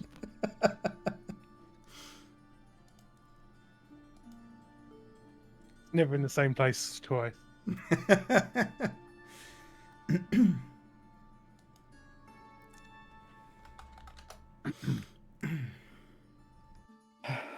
Well, So in the is corridor, oh, go on. just Desmond's gonna, once he gets down in there, we're back, and start walking down. Sorry, go ahead. Well, on hearing Desmond's voice, Cypher will come running down the corridor. Everybody here? Well, we're here. Are Reza and Garrett here? Garrett! Yes, I'm here. Great. Come. It's time. And Cypher fucking shoots off like a rocket. Vanya's gonna look at Desmond. If he asks you to drink something, I don't know if you should do it or not. I'm guessing that's a don't do it. Okay. I don't know. He said it does a lot of things, and then I heard life, death, and power. So I don't know if it's random. Oh, I can't risk that anyways. No, I won't be drinking anything. Yeah, Not and so close. don't give him your hand unless he asks for permission, because I'm trying to teach him to ask for permission for things. What do you mean, like when, like a command from a pet? Well, he asked for my hand earlier, and then he pricked it and got blood from it, but he didn't. Was he like What? practicing for taking someone's hand or something? Is that what he's going towards? Or No, he was taking my blood. oh, Rez has been influencing him. Oh no. Okay, well, he seemed in a hurry, so I just we should be wanted off. to. Let's go. Yeah, Let's go. yeah. Let's go. Reza, Garrett, you follow? Mm-hmm. Before I leave the throne room, I pick up a small package and tuck it in my jacket. Okay. As we're walking out, Reza will pull Vanya to the side and say, Vanya, I feel like I haven't always been the kindest person to you, and I wanted to make it up to you with this little peace offering. And she pulls out the little sculpture and hands it to Vanya. This is very, very special. You know, Oh, you don't have to get me things. You could just be around more often, or not disappear whenever I come in to the room. Well, I'm very busy, Vanya. I've got businesses to run, the tavern to keep an eye on, relations with Market Row. It's not always my choice that I have to leave. Oh, so it's not me? Hmm. Oh, okay. Vanya's gonna take the sculpture and look at it. What did you purchase, Reza? What exactly was it? It's probably one of the shinier of the crystal carved items then, and it's the shape of a whatever she thinks Vanya's favorite animal might be. So let's say it's a vaguely animalistic shape. Could be a cat, could be a dog, could be a bear. You don't really know, but it's cute. Is there any like magic tied to it, or is it just straight up just a It's just a carved Red- rock. sculpture? Okay. Well, now hang on, Go on. dear. No, go on. Yeah, no, it's all good. So, I have it on the authority of the person who made this that rock has been passed down in their family for generations, and it's supposed to bring good luck in romance to whomever carries it. What happened to the family? Well, her husband died, but she found him, so she has to sell things now. So I bought it. I paid her extra, but I know that you've sort of been looking for somebody, and I thought I almost asked Asmund earlier if he knew anybody that. I thought you said you were going to ask Asmund for a date. That would have been a mistake. Oh no, we were there, and he just. I really need to check in with Falco because I gave him that assignment because I don't want to, undermine him with, by asking others to do the same job. You know what? I think, yes, this is what I've been needing. This is the inspiration, and I will find that equal business partner that wants, yeah. There's even a rumor that if it will grow warm in your hand if there's a man near you who thinks you're attractive. Oh, that's not where I thought you were going with that. Sorry. Oh, like a man that's attracted to me? Yes, if like another person of the same species.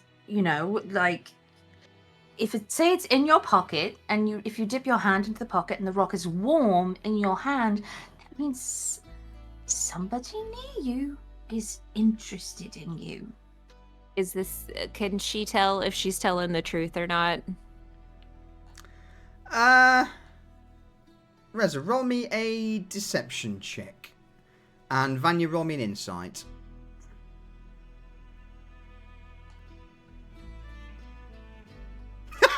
Get fucked!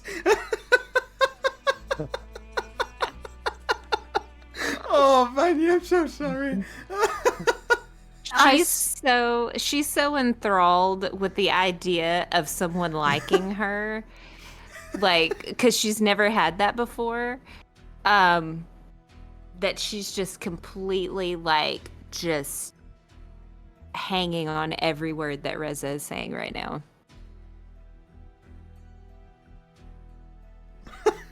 Let's hope that's the only nat one tonight. Somewhere Antonio pines for Gertrude Bucket.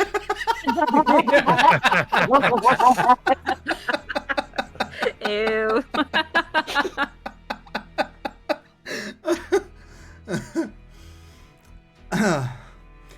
Alright, so I'm going to have to make an item for this. I'll put it in your inventory later.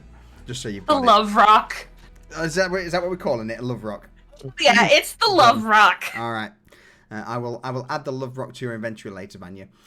So, you, after this conversation, you two begin to make your way back into the private chambers. And it's here that you would more than likely see Elias in the process of transporting Cypher, Desmond, and Garrett down into the lower chambers. Shortly after, a few more roots would make their way up and close to you to offer you a lift down as well.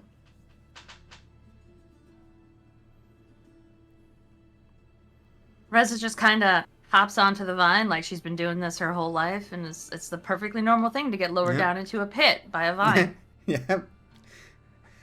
As you do. As the vines reach the bottom, they obviously can't go all the way, but at this point, it seems that Cypher's set up at least 2 more ladders as Elias, lowers you to the ladders, allowing you to climb down to the ground. It's here where you begin to make your way. Cypher, way off ahead of you, makes his way through the broken wall, over the ruined street, up the stairwell, into his sanctum.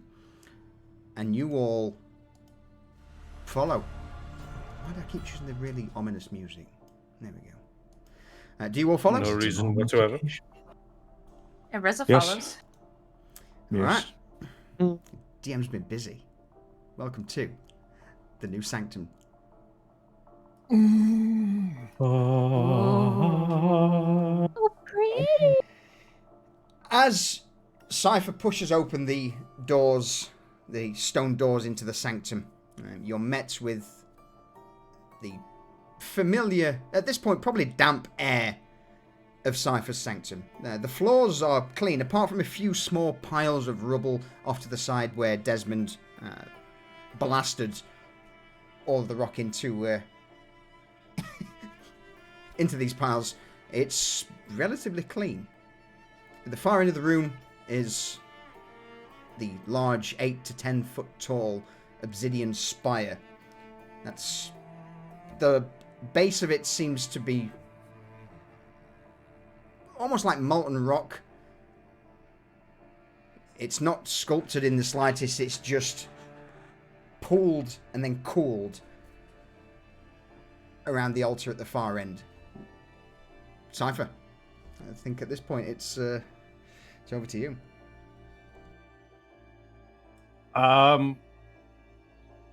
Cypher's stood at the, because there's like an old podium in front of where the obelisk is, and he's got like a large glass jar, like a mixing jug for potions, and it's got a funny coloured concoction. It's like a reddy brown. It doesn't look pleasant whatsoever, and it looks like it's moving on its own inside this jar. And Cypher's just like, okay, everybody's here, cool. Right. So I'm ready to make the last step to get power like the coroner. Okay? Oh, congratulations. What is the last step? Good question. It's a ritual. And I will be it won't be safe, as it will draw in some unwanted attention. Probably some unbound shades might come a looking, drawn in, and then they might get angry when they find out what's here. So I need some help in protecting me while this happens, because I will be unable to. Once I start this, I can't stop it, and I can't protect myself. I can't do anything. Like the tree. The time with the tree. Like the tree, but this time you get a heads up. Oh. You're Are you growing okay? up. Are you nervous, Cypher? Very. Why? Well, if I fuck this up, then we'll probably all die.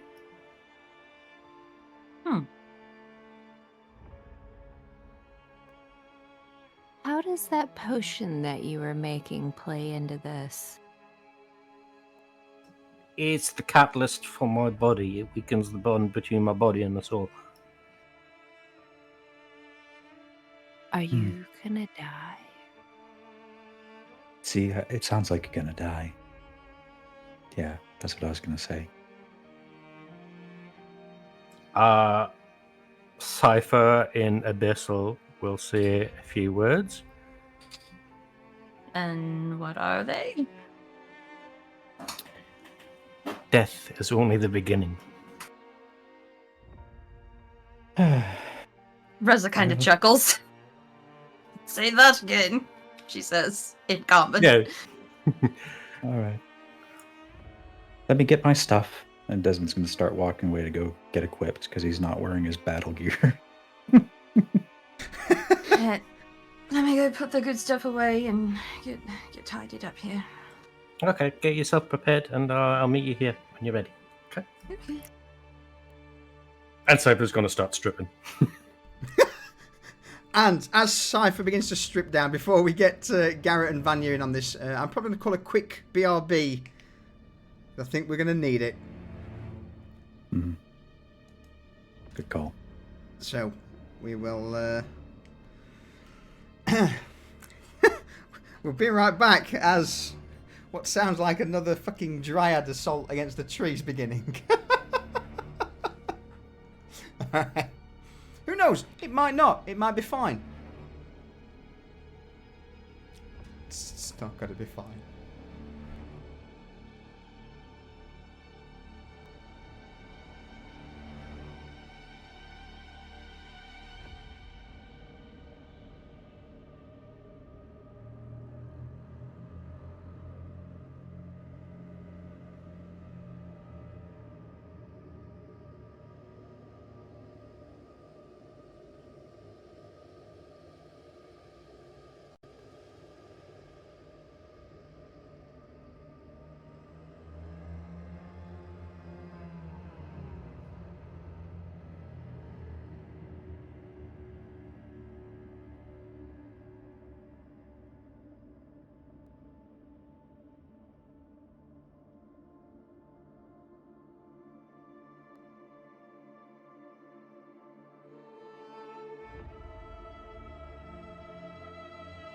And I'm back.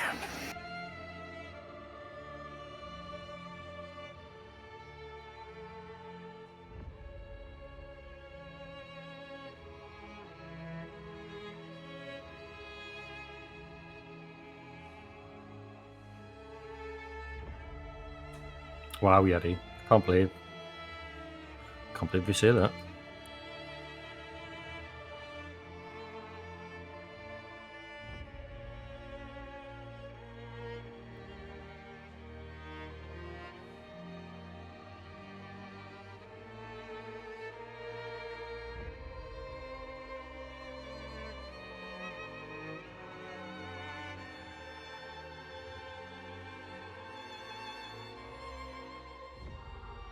Five-minute ritual. What could go wrong? We're in and out. Done.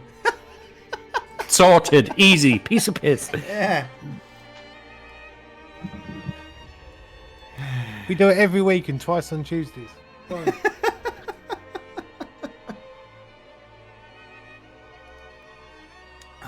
All right.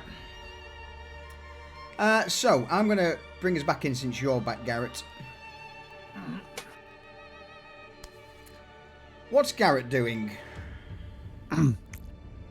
I'm stood there, arms crossed, and I watch everyone bomb burst out to go and get their bits and bobs. And my equipment is always with me because I can summon my weapons at will.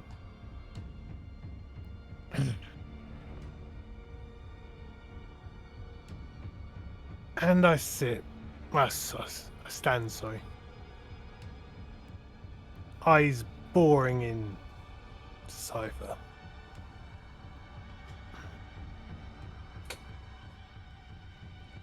And you know I can't speak Abyssal. If that was what you were speaking just then. Yeah.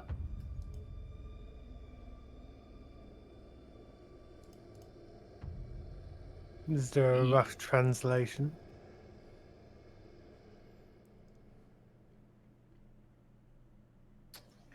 There is.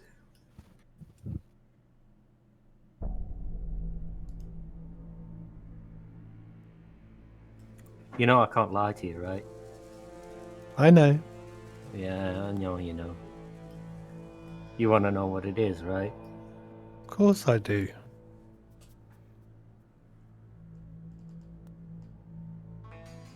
You know what the coroner is, right?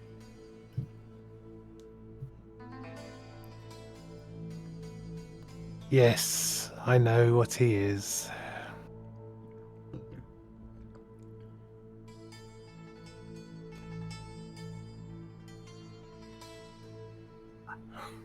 To become what he is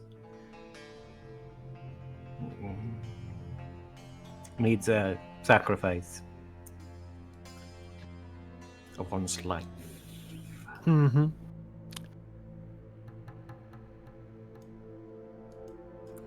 I can't do that on my own.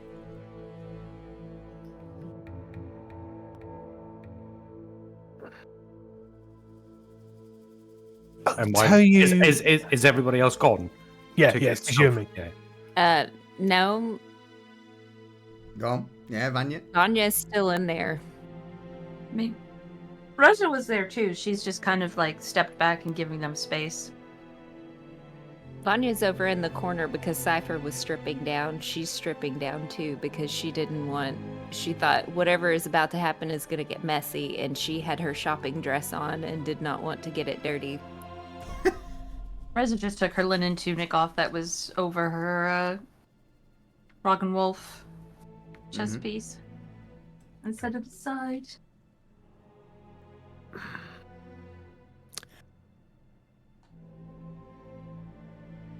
I've never told you much about my people. Just the basics.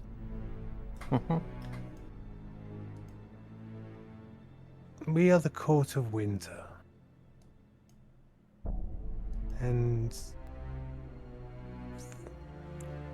as with the seasons,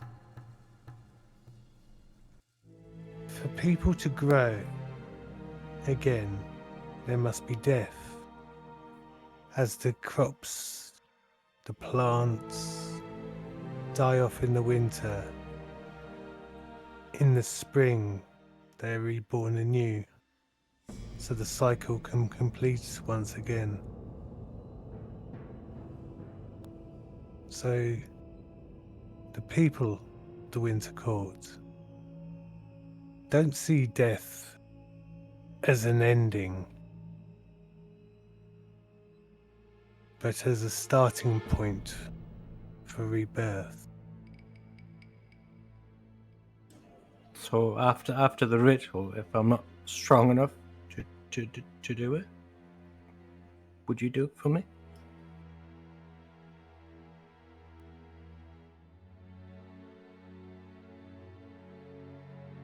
Please? As with all things, since the day I first found you, I said I would stand by your side. And I will be there for you with whatever you needed.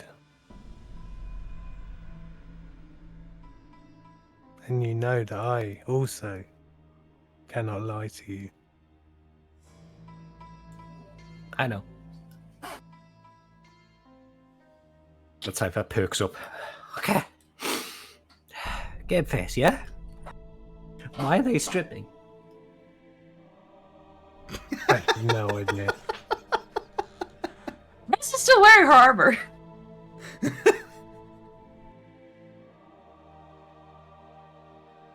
Vanya's finished stripping and she's just in like her undergarment, but she's sitting there just shaking a little bit because she's cold. Cypher goes over to her. He gives her the troubadour's fire rate and goes, "Here, Oh, okay. use this." Oh.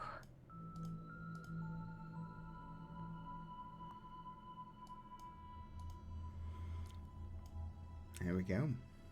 And she's gonna use it to put something on that is going to repel things, like to just slide off of her. To repel things, what, you're putting on some Crocs?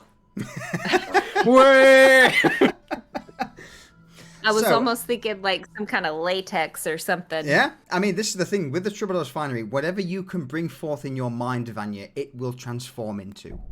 You know, that's the joy of this piece of clothing. Yeah, I'm thinking kind of like maybe more like Catwoman's, like a Catwoman suit, Okay. latex Catwoman suit. What does that do for your AC? Nothing. She has no AC because she's not wearing armor unless you're keeping the bodice on. I'm keeping the bodice on. Now it's like, because it's covering everything. So Alright. she's good. Yep. So you've got what looks to be some black leather, skin tight outfit on with the glyphed bodice showing through. All right. But she's got the gloves, like nothing is basically showing. like she's got her hair up in it. Like the only her face is like peeking out. You've got a gimp suit. Oh my fucking god! Okay. Why is there a zipper on your mouth? No, we're not going that far. Okay. But nothing is getting in. Absolutely. More All like right. a diver suit with just your face showing. Yeah, that might be a better visual representation. Oh dear. Reza, you're good. You're in the corner. As you take the linen robe off, you are as equipped as normal. Several And she'll- moments. Go on. She's just gonna pull Thicket out, make sure it's, good to go, and just stand there ready for whatever Cypher needs. In that case, then, allow me to transition us to a more familiar-looking scene. Desmond, you would return several minutes later with your equipment. Yes. There you are, folks.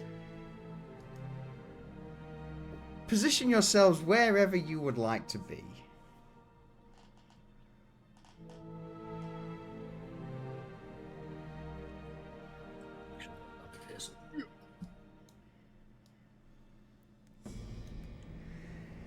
And it's Desmond here. wants to make sure that he's close to Cypher, just because he's anticipating anything that comes here making a beeline for him.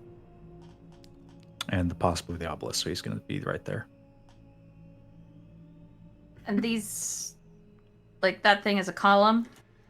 No, that thing is the broken column that was used to create the Perfect. obsidian obelisk.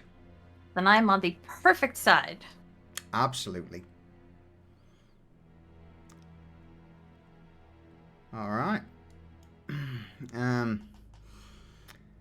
If there's any information anyone wishes to give out, or any last words, now might be a good time.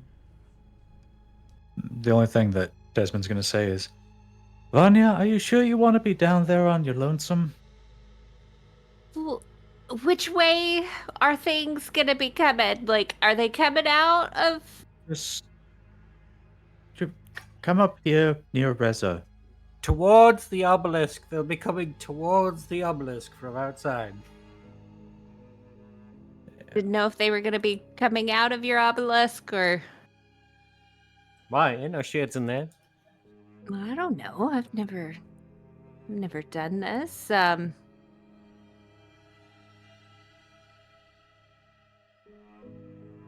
enough. Do you all want me to leave you with some words as we embark in this?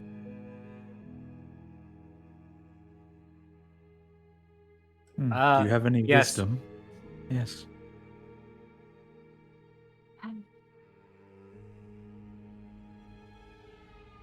The path may be shrouded in darkness. Even though that we have these blue lights right here, but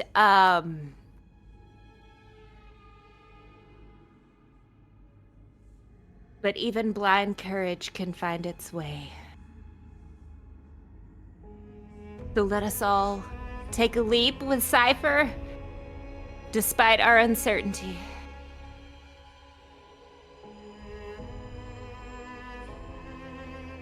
And as she's walking across, as she's saying that, you can hear her thighs from her suit kind of.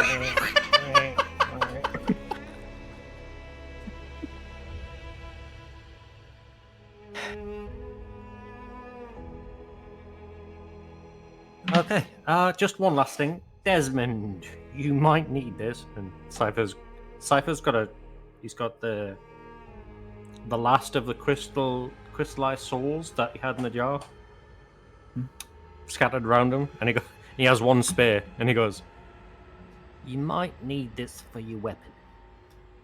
Oh. Okay. I think I had one too. We can...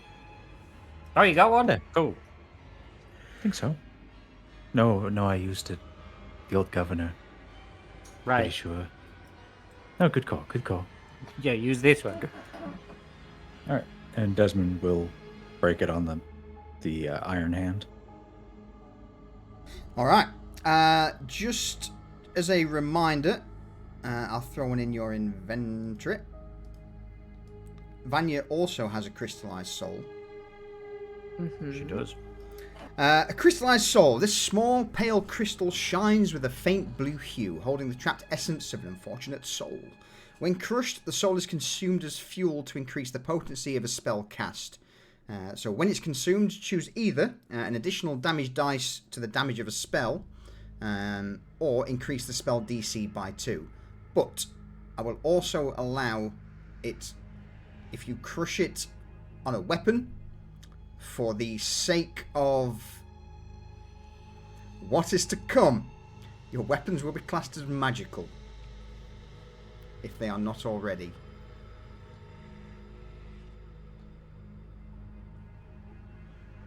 Yeah, Desmond's going to smash his on the iron hand. Good to go.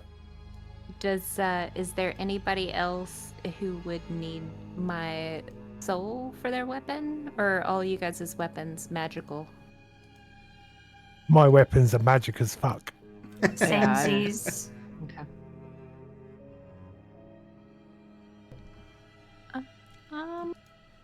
Should I just put it on my flaming sword? Or is Flaming well, swords? that Nope, would be That's already magical. magic. It's already magic. Okay. Absolutely. Never mind. I'm going to hold my crystal in case I need it for a spell. Absolutely. Yeah, I had just clicked on that. I was like, wait, that sword is magical. That would be a waste. Kind of It like would. shredding a contract earlier. Cypher, Okay. it's time. Cypher looks at everybody. Okay. What's the worst that could happen? Everybody ready? We've got you, Cypher. I know. He takes a deep breath, holds the jug in front of him, and downs the entire contents of this potion.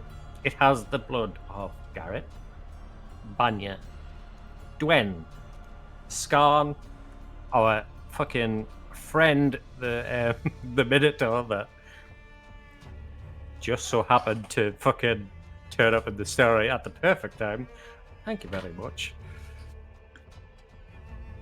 And it also has a drop of blood from Garnak in it. As he is both magical and smart and a pain in my dick.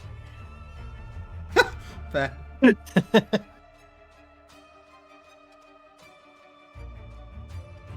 So yeah. And he downs it. And immediately the effects, because he's naked, apart from probably, well, Cypher doesn't have sexual organs, so it's kind of like a Ken doll. So it doesn't really matter. But immediately his skin goes like translucent, and you can see all of his veins turn black. He Just staggers a bit. As a quick reminder, what exactly is in this potion now? Okay, in the potion, all the ingredients. To the notes. Doo-doo-doo-doo. There is poppy milk that is used, made by soaking poppy seeds for days and then crushing it into a milk-like substance. Belladonna, also known as Deadly Nightshade, is also in this. It's said in the instructions 5 drops of blood. There is 6 in this because the more the merrier. 1 pristine heart and 2 testicles, which were soaked in the venom of a creature until they dissolve into a paste and then added to the rest of the concoction. So lots of shit to kill a person. Yeah. And he just chugged probably like a liter of this.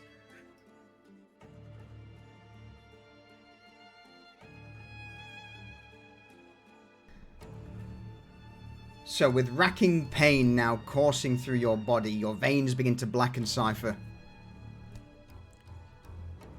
Carry on. He has to blink a few times just to regain his composure and remember where he's at, because he's like, "Get that. That hit more than I was expecting." And then he starts chanting in a quiet, whispery voice that is really eerie because of the acoustics of this place, because it echoes off every wall and rebounds, so it's like repeated over and over again. And he keeps chanting and chanting. And then the spire, the obelisk, flares into bright light as all of the souls that were collected in Cypher's ring, his phylactery, now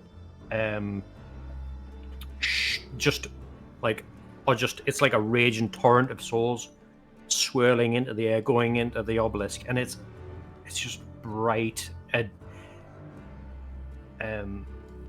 it's like being in the middle of a hurricane as these souls are swirling and swirling and get drawn into the obelisk. And once they're finally all inside, a beam of light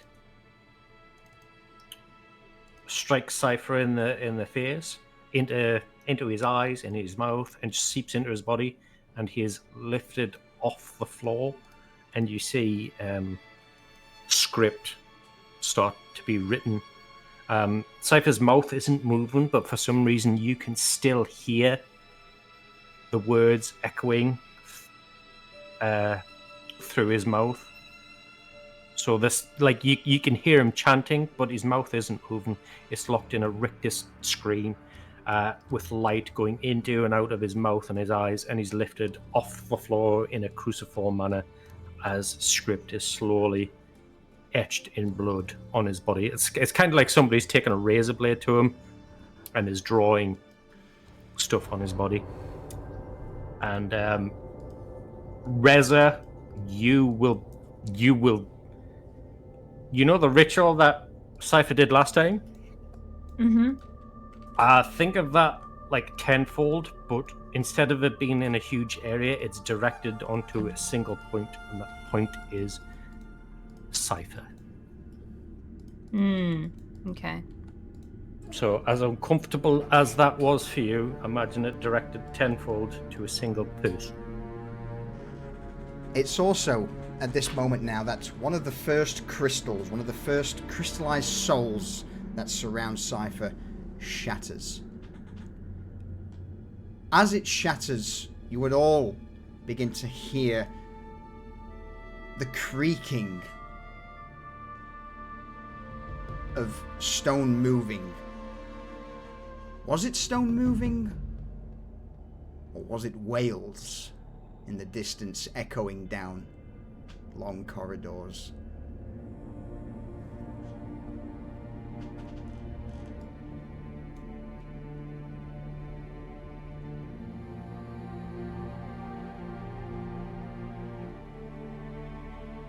Desmond's going to make ready, because whatever's coming is coming now.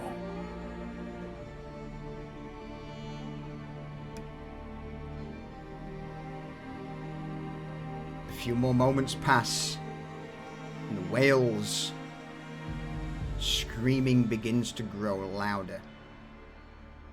You begin to hear what can only be described as thuds, like fist on stone.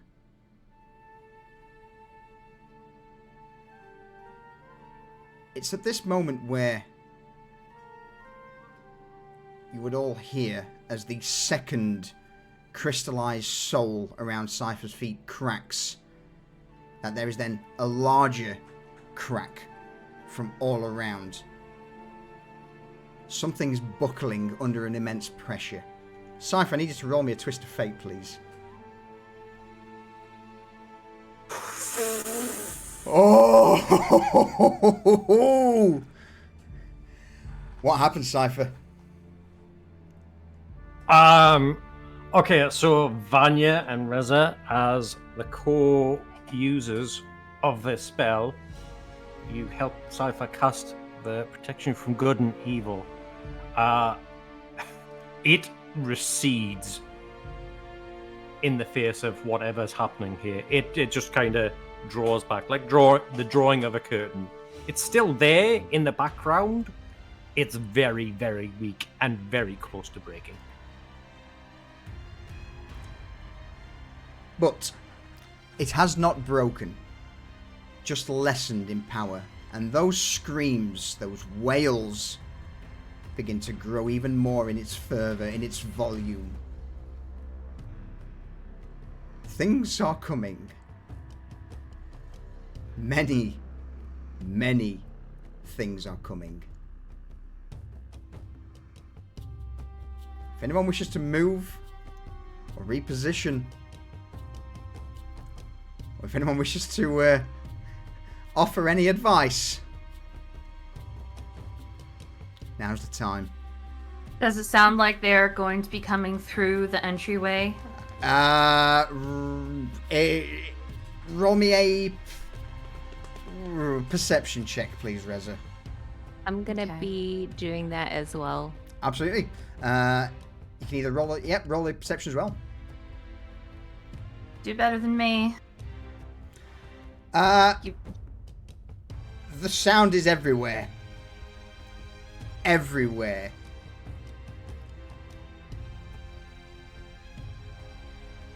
So Reza reacts by moving closer to Desmond. So she has kind of a better 360 view of the area.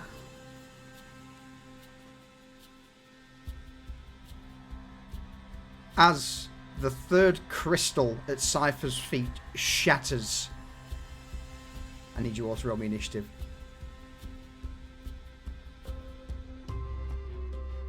You want me to roll initiative as well? Absolutely.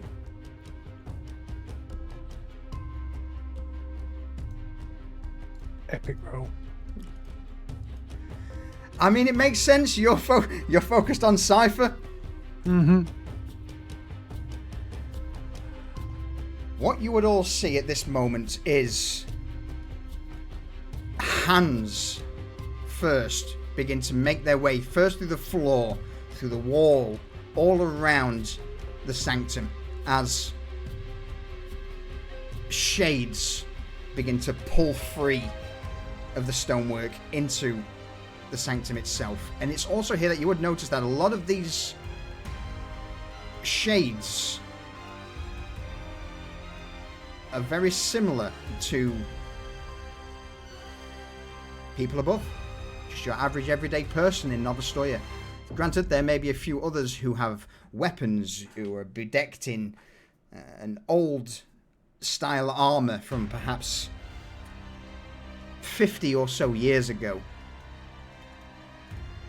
But with that, more and more and more hands and faces and bodies from every corner of the chapel.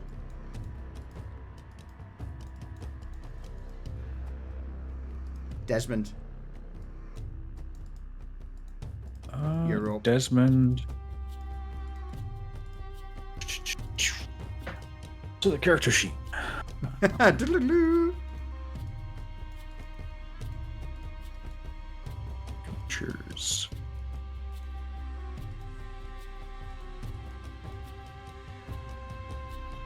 I am going to use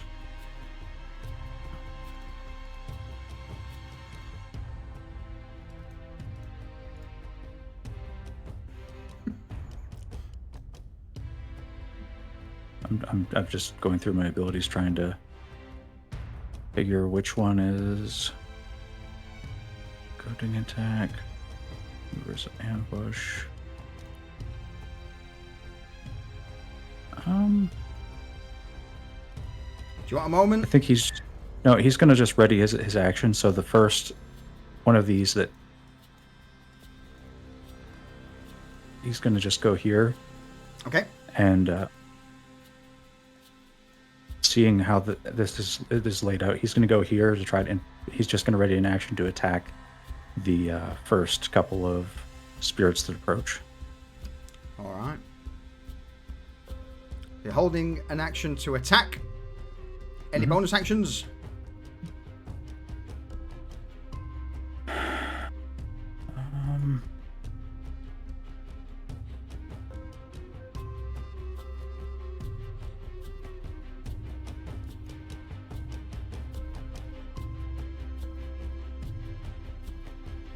going to say that's a no.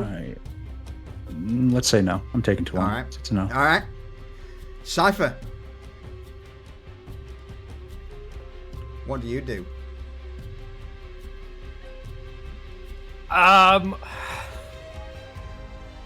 Cypher is stuck in this spell.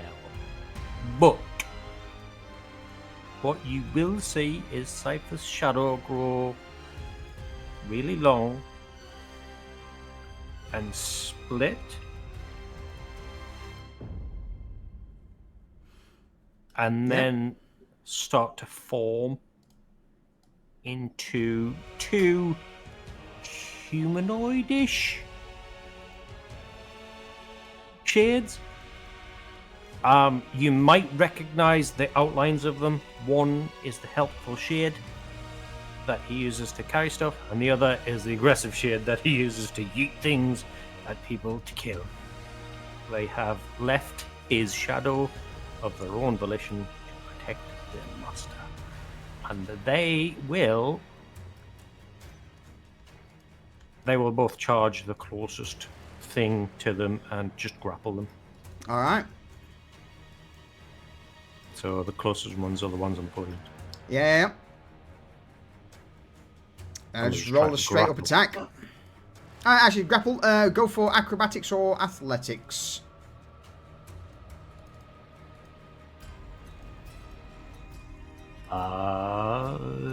We'll go with acrobatics.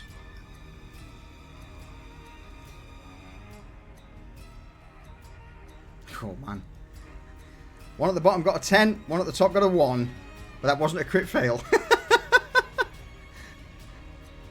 Nice. Where did I roll?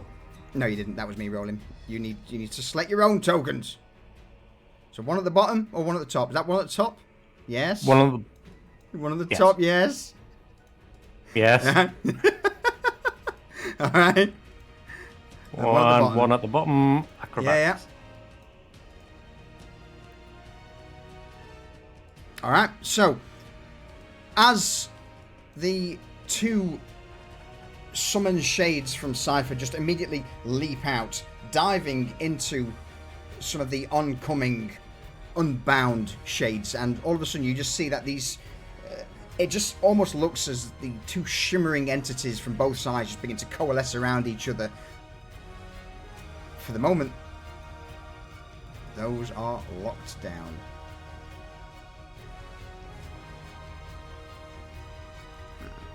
Any further action, Cypher? No, that is Cypher's shades.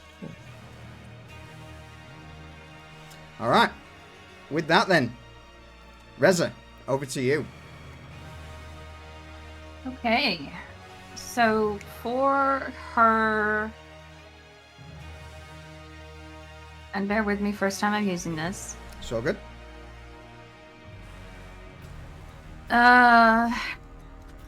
Actually, no, I'm not going to use any of that because that does not come into play here. Sorry. Okay. Reza's going to take aim at.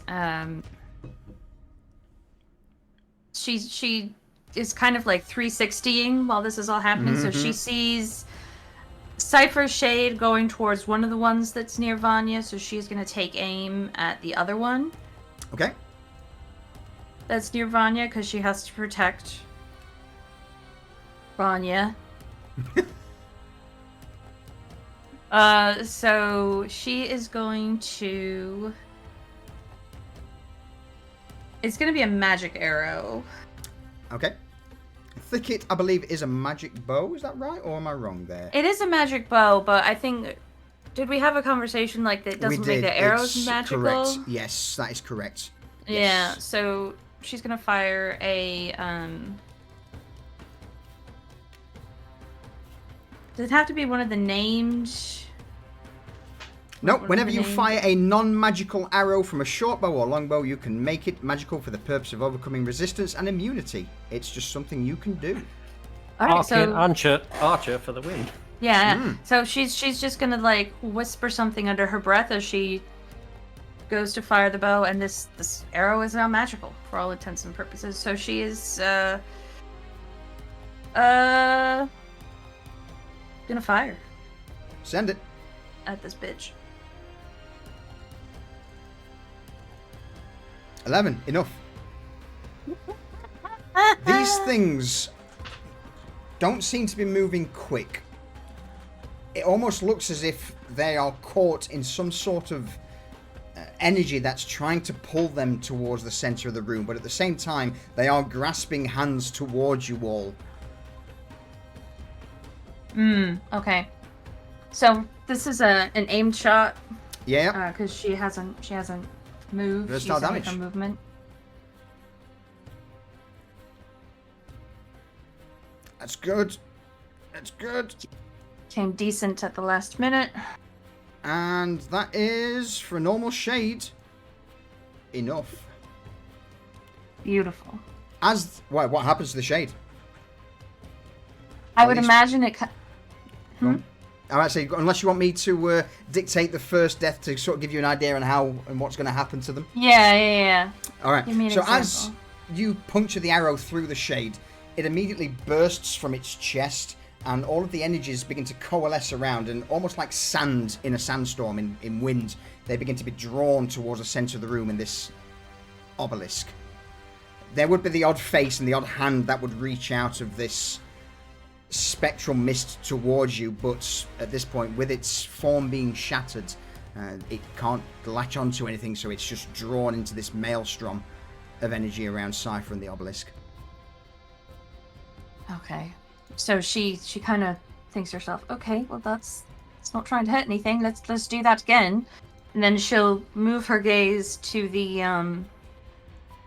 her right and take aim at the next shade that's kind of on the wall, a step down from the dais. Mm-hmm.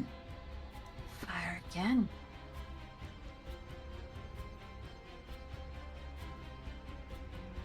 Is enough. God, these rolls are so shit. And once again, as the arrow looses, she whispers under her breath, and this is a magical arrow.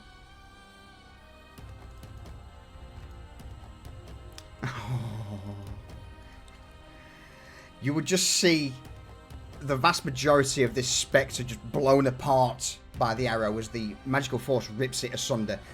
Trails begin to move towards the obelisk, but it still hangs on to unlife with its last thread.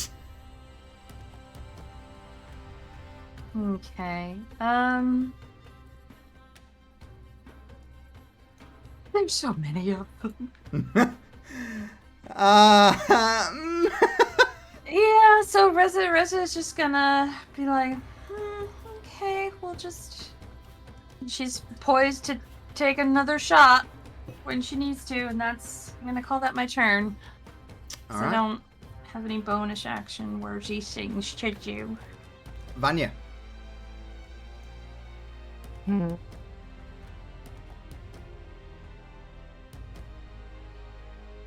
Okay, so Vanya is going to. Oh. Okay. So can she? So when she uses her magic missile, can it go to different targets? Correct. Okay. So that's what she's going to do. She's gonna target these 3 on the wall to her left. Okay. So first one.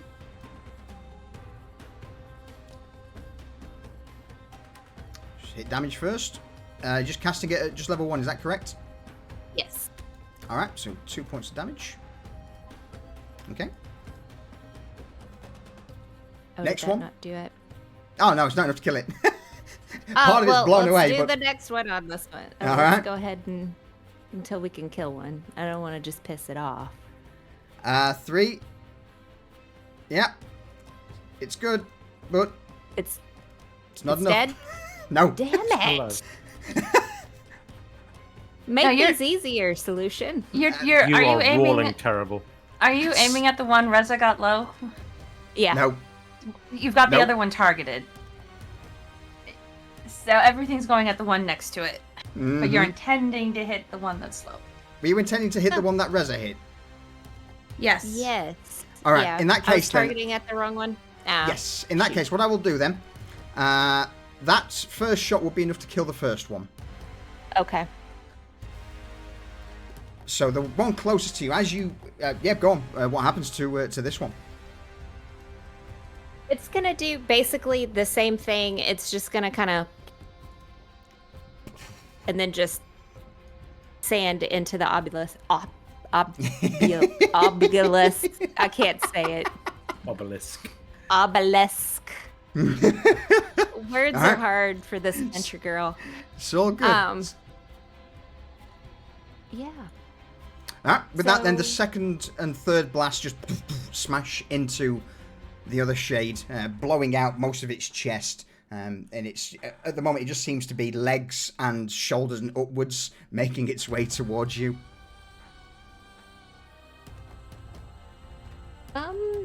So with that, because she's already given like all of her bardic inspiration, she's gonna just kind of move closer to Reza. All right, She feels safe that way, and then that's it for her. Garrett. Righty doke. Right, well, Garrett stands up.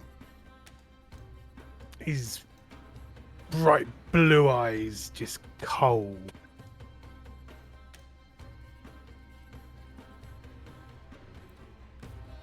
And this wee shade off to the side, he just flicks out a dagger. Actually, no. Let me cancel that for just a second. Takes steady aim, and then flicks it out to the side. Send it. 16's This is what I enough. do. Fucking just as well. Just as well. Oh.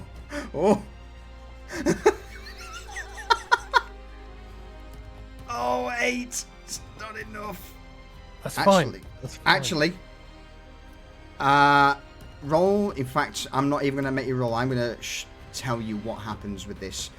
This knife that you flicked out, Garrett, hits this shade. Now, this one's not like the others. This one seems to be equipped in, again, old armor with an actual weapon. This is very much like the militia of Novostoya 50, 60 years ago. He's a little harder. Okay. Hang on. In that case, I forgot that one shouldn't have come out yet, but never mind. For a sneak attack on that as well. For another 16 damage. 16 damage is enough. What happens to him? The sonic knife just hits it in the forehead, and you see it start to ripple and vibrate, and then all of a sudden it just shakes itself apart, and the motes of what were the spectre just get sucked towards the obelisk.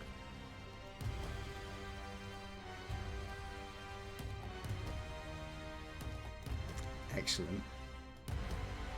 So I'm just gonna flick my other psychic blade at this one down the bottom there. And a 25 hit. I mean, I'd say a 25 certainly hit. So at this point in time, just for the sake of speed in combat, normal shades seem to have an AC of 11. The aggressive ones, obviously higher, but we don't know yet. But I'll give you, 11 for now, for the normal shades. for 6. Alright. Desmond, you had a bonus action. I'm going to let you, now you've had a bit of time to think about it. Anything you want to do with your last bonus action before shit starts to go south?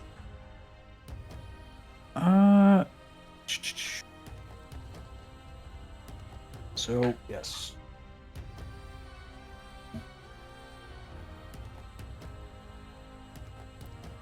Actually, that would move him, so I can't do that. Never mind. No, he's just standing his ground, anticipating anything coming up here. Okay. So he'll effectively lose a turn if it's nothing comes up. All right. You held an action though, right? You have held, yeah, held an attack action. Garrett, any movement from you or? Nope. Nope. You steady aim. I can't move. Perfect. In that case, then, end of the turn, the shades will begin to move. Now they all have to move half their movement towards the obelisk first. So it's 10 feet. They are not. You will certainly notice at this point that they are not quick. They seem to be fighting whatever force the obelisk is having on them.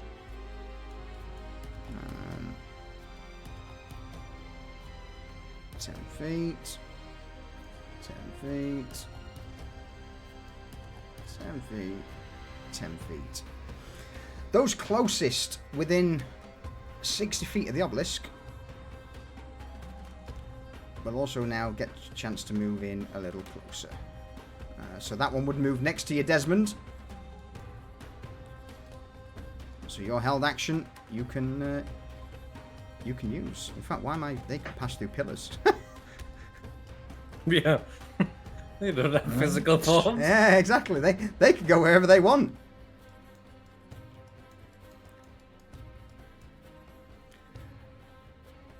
$16 hits. Damage. 12 is enough to smite the one closest to you, Desmond. As it steps in, what happens to it? The glowing iron hand contacts it, and almost like a bottle breaking, he just shatters, and all the motes just fly past Desmond towards the obelisk and Cypher. All right. Towards the end of the turn, you would start to see more hands, more faces, more helmets, more armor, more weapons begin to emerge from the walls and from the floors.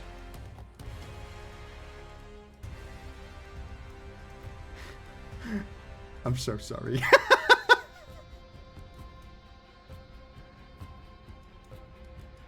Have I missed any? I think that's golden.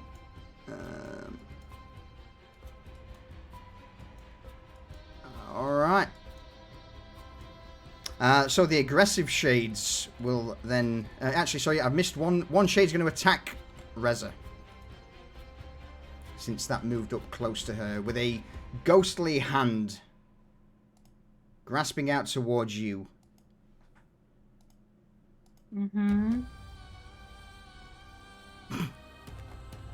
She dodges because it's so slow. It is. It is indeed. It is indeed slow. But those shades, or the aggressive shades that have just stepped out, won't activate. But those that were already around. So the one that's currently grappled by Cypher Shade is going to try and break free from that. Cypher, I need your shade at the top to roll me. Never mind. A -2. Never mind. Do you want me to roll or just no? No, just don't bother. Bottom one. Unless it's a crit fail. Yeah, go on, roll me an athletics. Since you're trying to hold on to it still. Yeah, all right. We're in positive numbers, chat. How do I get a -2? Shade has a strength of 2. They have -4 to their strength. Because it is incorporeal. Actual strength is terrible. All right. So with that though, you would now see, you know, a lot more shades entering from basically every corner of the sanctum.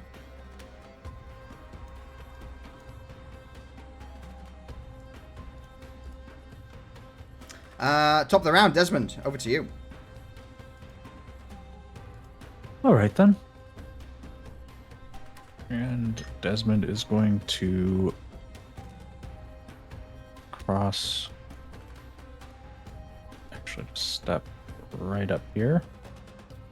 And he's just going to try to dole out attacks because they're coming in, and he's not going to waste any more time.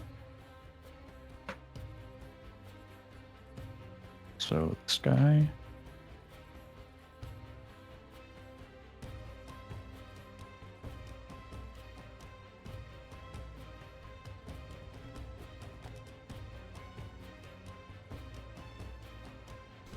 It's a normal shade.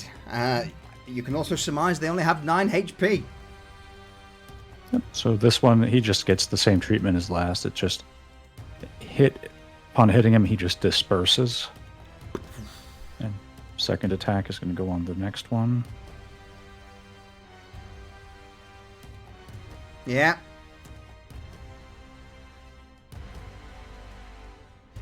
Oh my god.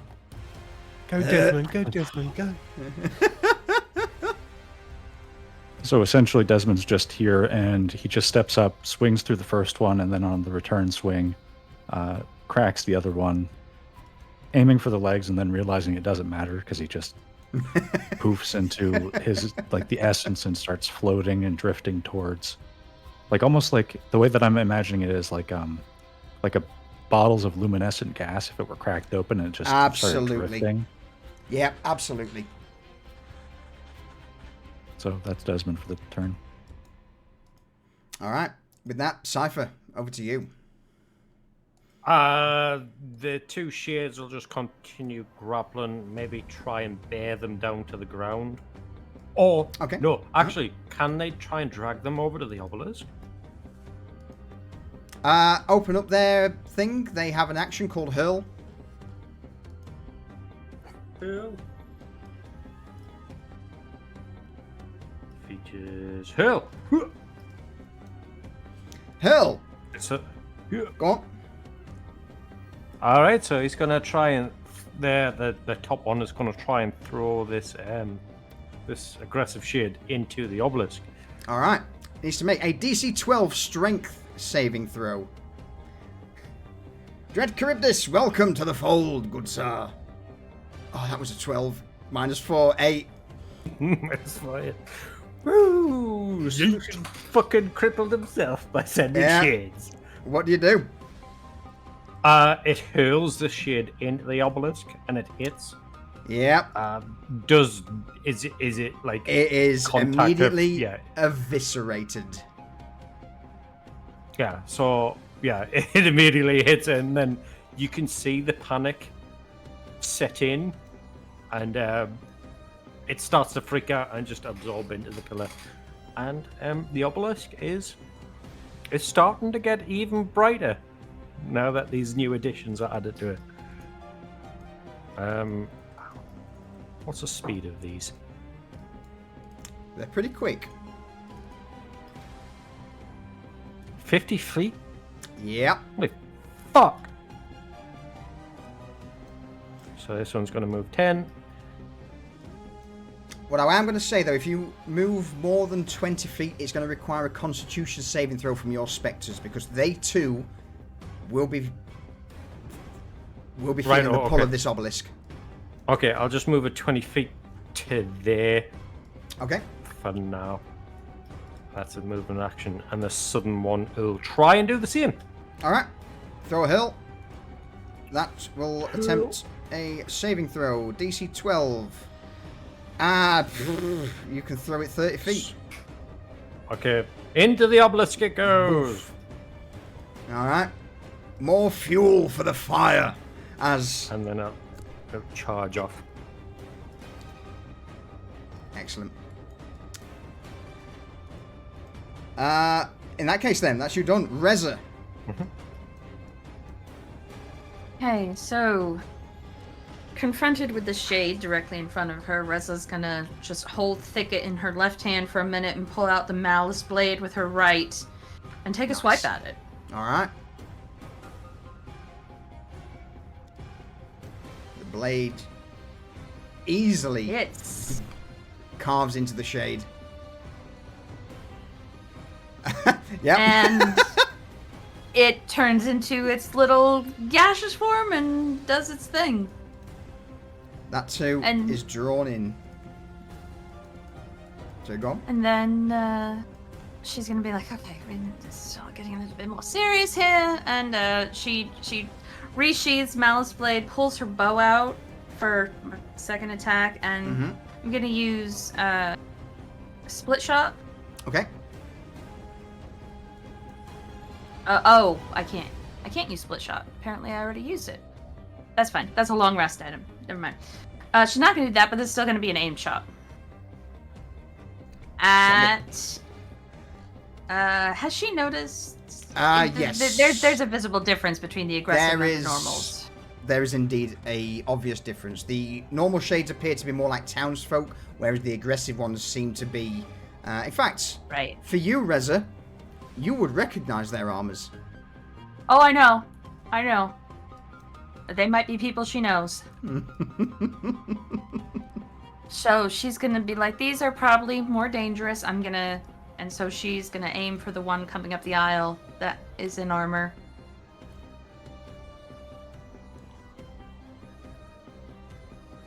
Twenty. 20. I'll do it.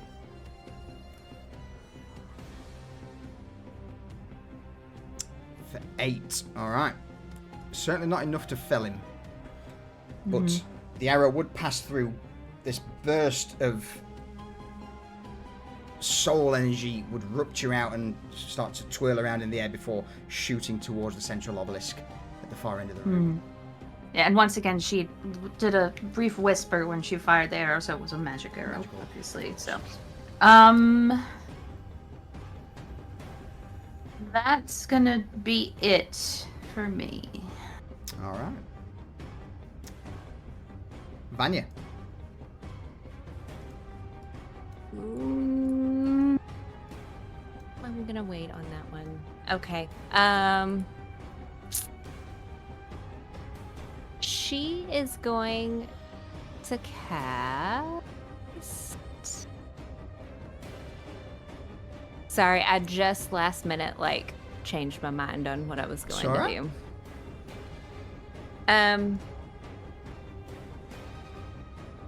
She's gonna cast Arcane Kaleidoscope on well, she's probably gonna need to move a little bit over here to go over the shade because No, the you're little goblin already right there. you're already above it. So you could probably see it. Oh, okay. All I'll right. let Well, you- then I'll I'm let you gonna go. move back Yeah. because I don't want to get away from Reza. 16. Besties, we're besties.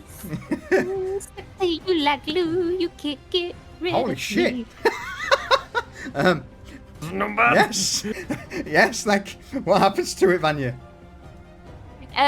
As the butterflies just kind of, it's like they go inside of it and then just kind of go out all different areas, down, up, sideways, and then so it's just gonna kind of create this dust of sand and then just into the obelisk. I got it. Nice. And then she is going to move right here. Okay. Still by Reza, but right there. And then that's her Alright. turn. Garrett. Well, because I'm not moving and have no intention of moving, steady aim. Absolutely. And this armored fella's gonna get another knife and yeeted at him. Send it.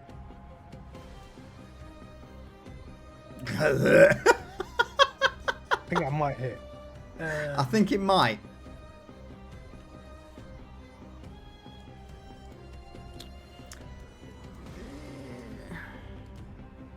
Fine. Shit, I shouldn't have said anything. Yeah, that is enough. That is enough. Good, because What that was happens? a terrible fucking. Yeah, it was so Awful bad. sneak attack roll. What happens? Well, this one, its eyes are locked on, or what would be its eyes are locked on the helpful shade. So it's not paying attention to me whatsoever. And I lean and throw. And the side dagger just hits it where the temple would be. And you just see its head start rippling again. And it just collapses in on itself and turns into the dusty motes. And then they get sucked into the obelisk. What seems to be quicker than last time as well. Mm-hmm. As it's getting more powerful.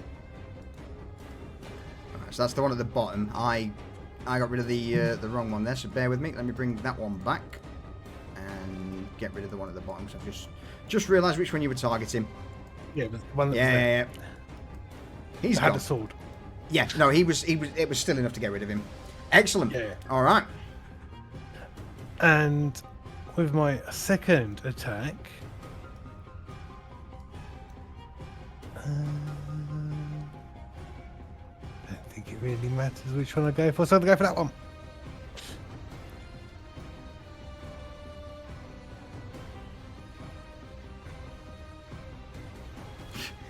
Oh. Yes. This motherfucker don't miss. I know. 6. Respectable, Another 6. but not enough to fill it. Yep.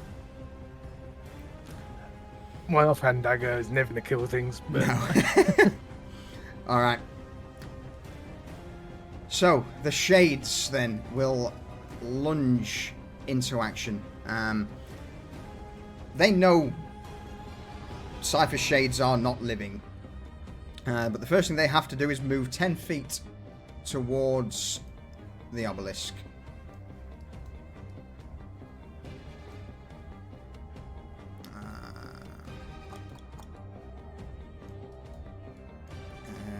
Shades. Alright, I think that's all of the normal ones. No, we've got him back there. Alright, after that. There's a few back there, right? Are they all normal? Yeah, there's all the little kids back there are normals. Oh, he's moved a little too Maybe far. they are apologies. kids. Yeah. They are now. Well done. You killed There's- these children ghosts. There's one at the back by the door. There you go. Alright, so those within 60 then activate fully, and we'll move in a little further. That's not that one.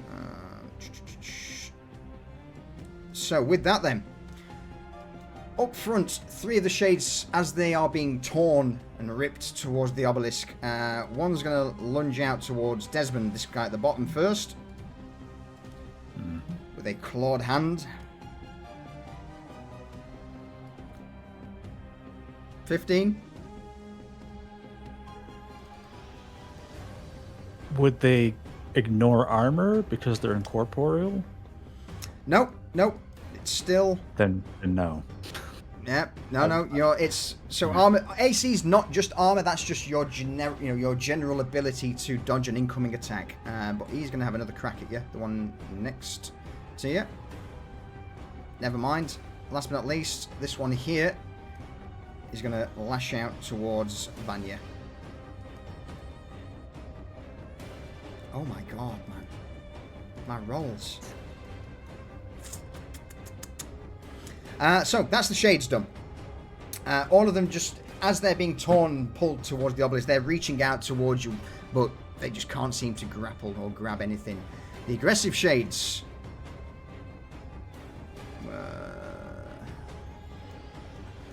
They are going to try their luck now. Now these guys are a little more oomph. They're all. In fact, bear with me. No, none of them are within range of the obelisk, so they would all just move 10 feet forward.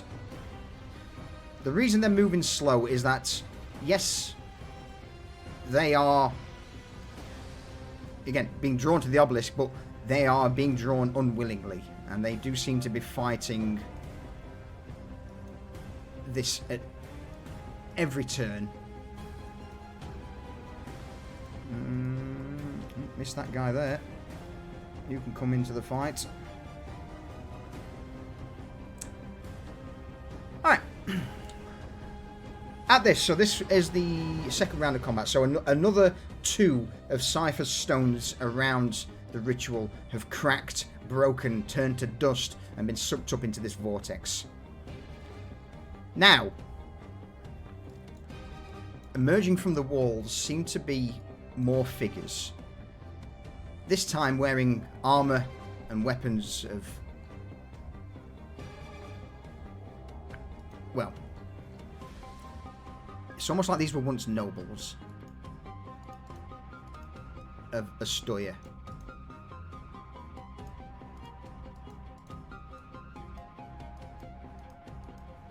And with that, allow me to bring in the Wrathful Shades. Desmond. Top of the round. Desmond is going to. Yeah, did I do? Okay, it's targeting now. I'm gonna target this individual.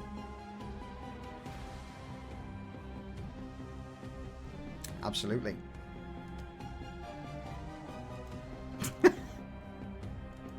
So this one is just poof. Bamfed out and drawn into the obelisk. Oh yeah. Oh, fucking hell.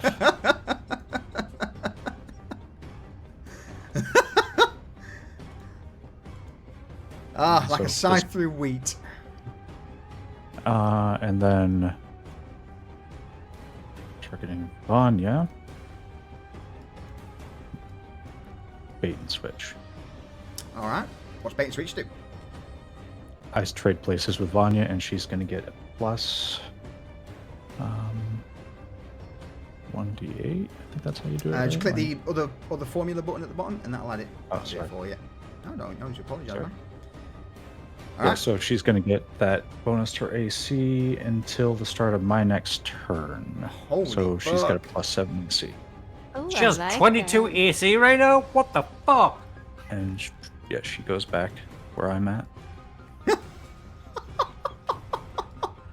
Remember that, Vanya. And also, remember you've all got inspiration, bardic inspiration. Go on, Vanya, sorry. Oh, yeah. I was just gonna Um, say thank you, go and I ahead. need that. Go ahead, Desmond.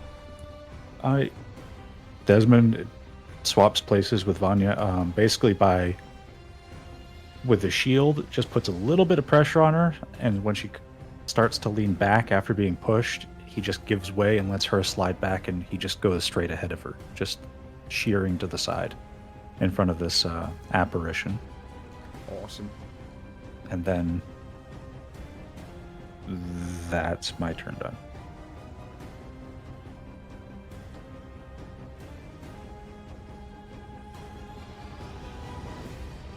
Alright. So, Cypher. On you. Okay. So the shades are both facing forwards. They don't see the shades behind, so they'll go towards the closest ones. Alright. Yeah, charge! And he's gonna give him the good. Yeah. He's gonna try and grasp him. He's going to grasp it. Alright. In that Yeah, case. he's gonna try and Yep. Athletics bind it in against. It's athletics or acrobatics. This thing is going to use acrobatics, actually. I'm not even gonna roll. You might get a crit. With -4 on athletics? No.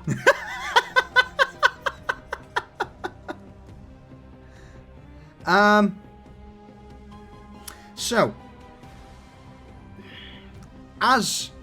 Do you know what? I'm going to do it anyway, just because I can. You will see that the sword cuts through Cypher's Spectre. I need your Spectre to make a DC 14 con saving throw, please.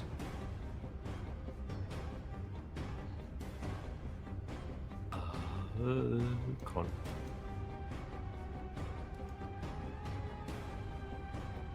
$19. 19.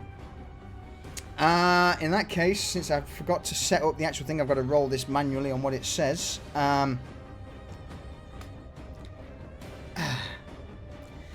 Now, Ew. if the Wrathful Shade wasn't immune to necrotic damage, it would have taken 20 points of damage. But because it's immune to necrotic damage, the sword just cuts through. There is no life to be found in a shade. It's a shit slap fight, guys. But for those who are noticing this just off in the off the corner of your eye, there is a unpleasant feeling, a feeling of dread that emits from these wrathful shades. They could be quite dangerous. So that's your first Spectre. The other one at the bottom, Cypher? Same again. Alright. Gonna shift forward and attack this one. Using a grapple just to hold it in place using Alright. acrobatics, because it's not as chunky as his friend. 16. Huzzah! Oh, alright. Huzzah for the damn rolling shite. So there's another spectral slap fight down at the bottom as one of your helpful shade just piles in and begins to grapple with this other spectre on the ground. Anything else, Cypher? That is all. Okay. Reza, And I believe that's another crystal at the end of the turn. sword. Oh, the end of the turn, is it? End of the turn. Yeah. Yep. So, Reza is going to feel that malevolence behind her and kind of turn and look over her shoulder and see the wrathful shade up on the dais with them. And she's gonna pivot around and take aim.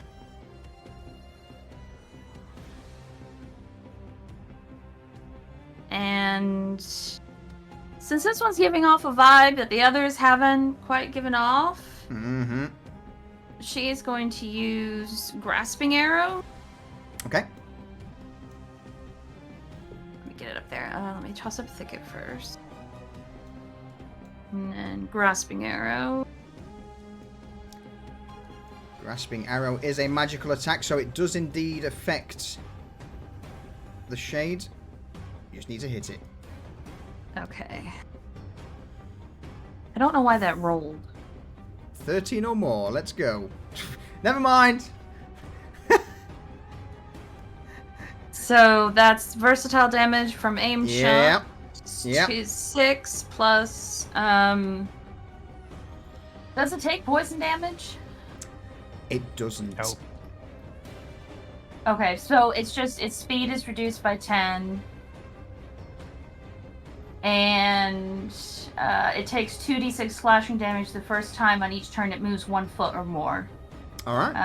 It lasts for 1 minute.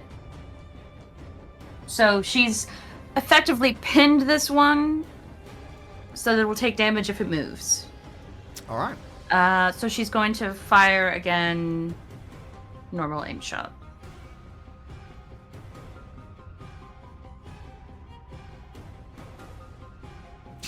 See, this is where all the big rolls are. Another 9 Nine. damages. Nandamujas. Parts of it are blown away by the magic arrows, stripped away by the grasping arrow, but it's still not enough to bring this thing low. That's my turn. Alright. The Wrathful Shades will now kick in. We'll go with the one... in fact, we'll do that when Callie gets back. The one at the top is going to pass through. These things don't seem to be affected as much by the pull, and this is just going to fly a few feet off the ground towards... I'm just going to go there between Desmond and Reza. First strike. Oh shit, oh shit. Click the wrong button. God damn it. There we go.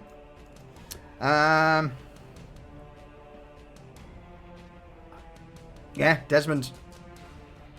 I need you to make me a Constitution saving throw, please, as just the sheer malevolence and malice that emanates from this thing almost solidify into its blade, and no matter how you try and block, try and dodge, this thing does pass through your shield, through your armor. 21 though. You are good. You take no damage at all. The other one at the bottom's grappled, so this is going to go in to here and go in towards Garrett. Garrett, I need you to make me also, if you would be so kind, a Constitution saving throw. DC 14.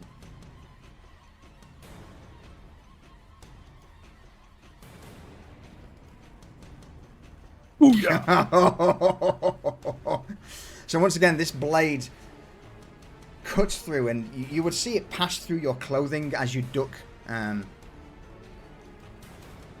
No amount of armor will stop this. This is purely down to skill to dodge. I bend like a reed in the wind. That can't affect that one. It can't really break out. It's going to struggle. Reza, are you back? Because that's going to make a move towards you. She's gone for a pee. She's gone for a pee. It's got 60 feet of movement, minus the 10 from grasping arrow. It's still going to reach you. But it will be I think taking it damage. takes 2d6 damage as well, right? It does, yes.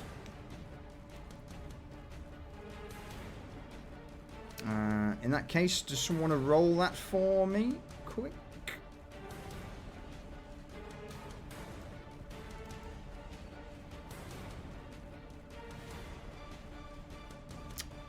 Three. No, that's actually terrible. Somebody else should have. Captain All right. Pig. Nikki, thank you for the 52-month resub. I appreciate it. How are you, sweetheart? How are you? And then, yeah, I'm going to need Reza to make me a DC 14 con saving throw when she's back. I'm back. Welcome back! Hi. I need you to make me a DC 14 con saving throw, or be unpleasantly surprised.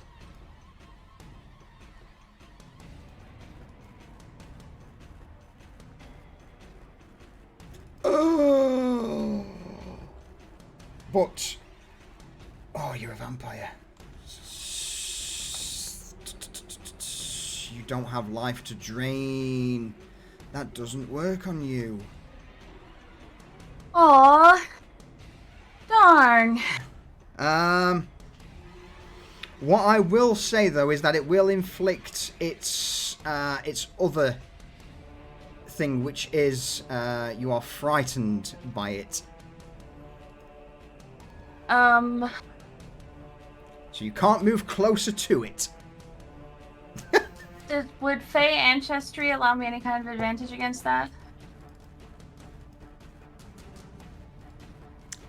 I'll come back to you on that one in a minute when I double check it. Vanya, over to you. Okay. She is going to Charmed, no. see Okay. the Wrathful Shade right there. Yeah. And is going to...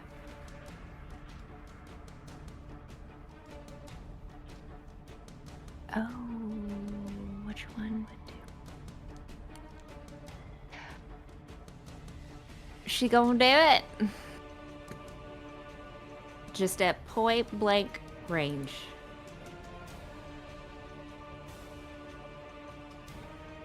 Point blank range 14 is enough. is enough to hit the Wrathful Shade. Let me make sure I have it selected.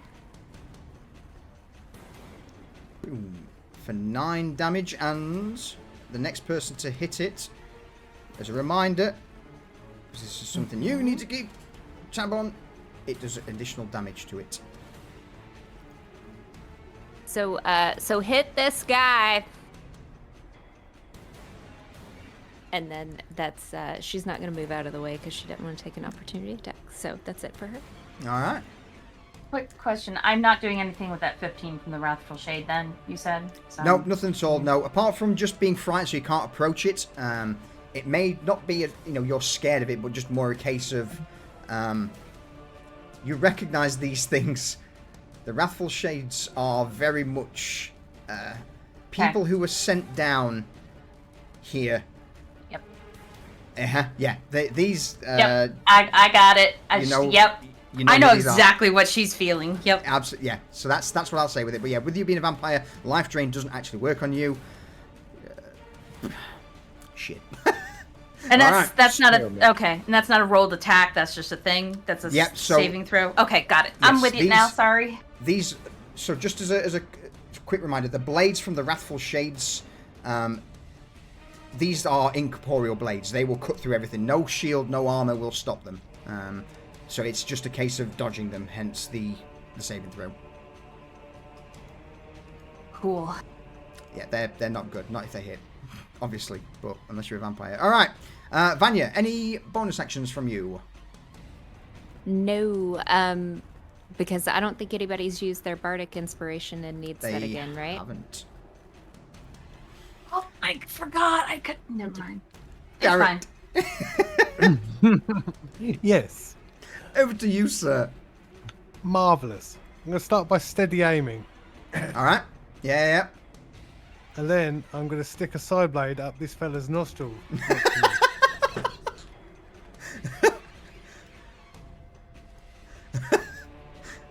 Nostril pierced, sir. Take it 23 hits. Lovely. Yes. Delightful. Let's give him a little tickle with the old knife of doom. The old knife of doom. That was a pretty bad roll. Yeah, so we'll throw a bit of this into it. Yeah. That's better. Ooh. That's more like it. That is good. It's not enough. Plus, I didn't think it would be. Plus 1d4 for plus Vanya's arcade. Yeah. Slash 1d4. Just gonna leave them 1 hit point. Son of a bitch! Really? Just throw another down at him there. 16 hits. Yeah. Oh, delightful. It's not 1 HP though. I'll give you that. It's more than that. Which 5 is bang on the money. Marvelous. So with an almost scared look at his eye, he looks down at Cypher, and then produces 2 side blades and just goes in either side of what would be its neck, and just goes in as hard as he can and tries to chop its bloody head off. The head separates. A head turns to dust and is drawn into the obelisk. The body shortly follows, and it would be at this moment where, as the head starts to slowly disintegrate, the eyes that are left look down, and all you would hear is Mary, and that the head goes.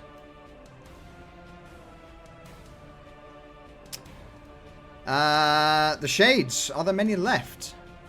There are a couple. There's a couple at the back there. There are a couple at the back, so they are going to move.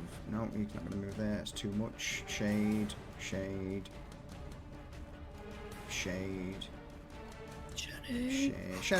Yeah, I think you're talking about Shade. But he's not in this. Yeah, I didn't know he was in this session. Those within 60 of the obelisk will get their actual move and attack. Okay. So that's going to be those guys and that guy. 15 to there. Alright. I am Legion. Desmond, first up, we're going to have 2 first claw. Yes. Oh my God, man! Come on, give me something. Give me something juicy, please. Big rolls. Big rolls. Fuck off.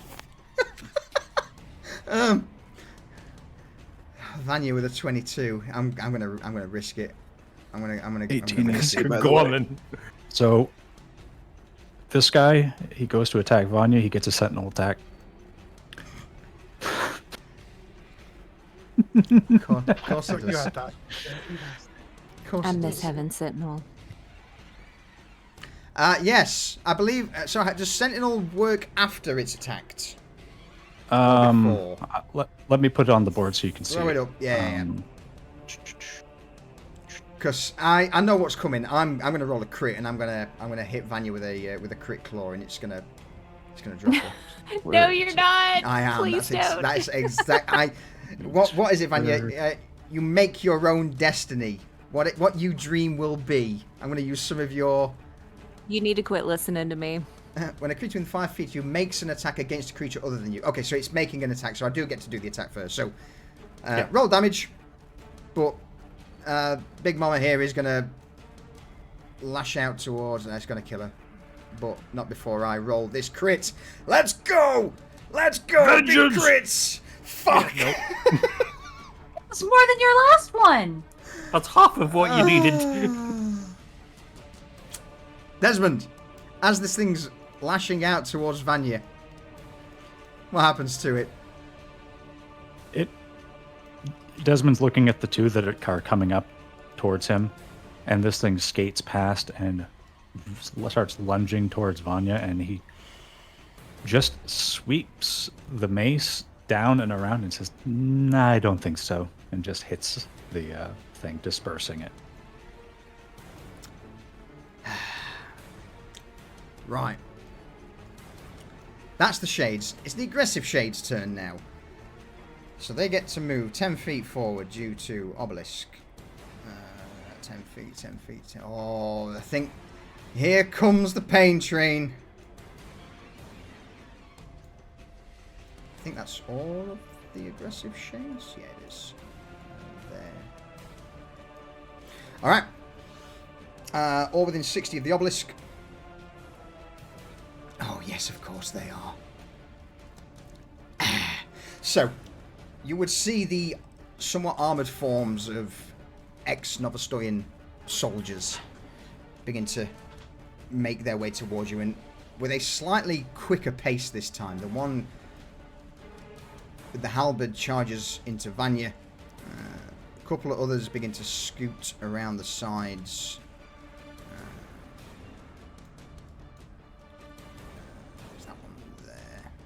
Come in. Oh, I forgot to fucking unhide that one. Alright, there we go. So, first things first, aggressive Shade is going to, with the halberd, go in with Vanya. He's going to swing out.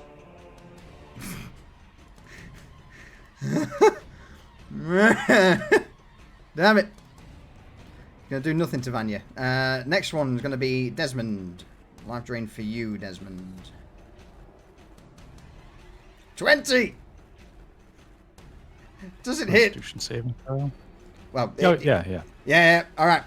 As the sword cuts into you, there's 12 points of necrotic damage, and I need you to make a DC 10 Constitution saving throw, please. So with these, the life drain is slightly different, but it doesn't matter because you smashed it. Alright, 12 points of necrotic damage. Garrett, you're going to get a brick from this pile in front hurled towards you. Brick. Actually, no, he's going to target you, actually. He's going to try and throw you around. I need you to make me a DC 12 strength saving throw, please, Garrett. Which one? Who's touching me? This one. Doesn't need to touch you. Hang on. Yeah. How much do you weigh? Less than 150 pounds? 6'2", and I don't know what pounds are. What do you want it in stone? Yeah. 10 stone. I'm more than 10 stone. God damn it. I'm Alright, in that 6'2". case, I'm going to just yeet a brick at you instead then, rather than pick you up from range. Maybe, yeah, we'll stick with the same. We'll go for a DC 12 strength saving throw.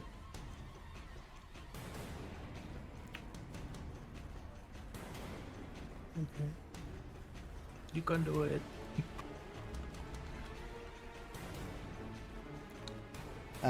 You eat Cannot do it. a brick to the face for 3 points of bludgeoning damage. Okay. Maybe not the I'll face, take but that. yeah, because I'll it's take not 3 dragging you. damage. Because it's not dragging you around, and it's just, for a brief moment, Garrett, you would sense that you start to shudder and shake as this shade reaches out towards you. The tendrils of its life force that are being drawn towards the obelisks almost like branch away and grab hold of you, or at least try and grab hold of you. Obviously that doesn't happen. Last but not least, that other shade is going to... yeah. Whisper towards Vanya with haunting murmurs. 22. Shit. No way, not a chance. Never mind. End of the turn. What happens here? Another one of the soul crystals, the crystallized souls at Cypher's feet, cracks. We are now 5 out of 8. Is that correct? No, 4, because last episode. This So is the sec. We dropped Well, this 2 was- before combat started, and then Yep. 1 last session, and then 1 this session. So we're at 4. We should be down... no, so it was 2 to start with, before the ghost appeared. And then it's been 1 break in every round. This is the end of round 3. Last round. I did, I said, I mentioned... that it Oh, was, did you? Okay. Yeah. Then Yeah, Two. yeah, then 5. Yeah, We're so at we're 5. now 5, so there's 3 left. I mean, I don't mind. If you want me to take one bite, I'm happy. Oh no. All right. Desmond. Well then, this fellow, Desmond's going to, having been struck with this ghostly halberd, he's going to try to end him.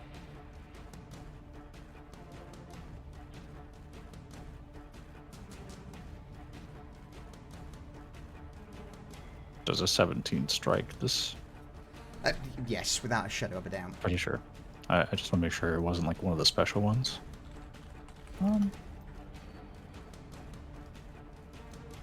12 points on the old Which one was it aggressive again? shade. Just on the aggressive shade, on the one that's currently injured. That correct? That one there? Yes. That's enough. What happens to it? So this one, the iron hand hits it, and there's instead of just shattering like all of these other ones, it has a little bit of give, and then it releases and it just passes through. But it gives up. It takes a moment for it to give up the ghost, basically. But in the end, it just disperses like the others. Excellent. And this. Go ahead. No, sorry. I've got a couple of DMs coming in at the minute from people, from Reza and Cypher on like, oh, I'm like, yeah. So sorry, carry on. And Desmond is going to then turn, because he sees this one, it's a much more formidable, and he's kind of happy with these 3 standing against him and not next to Vanya. So he's just going to try to spin and hammer this one. Go for it.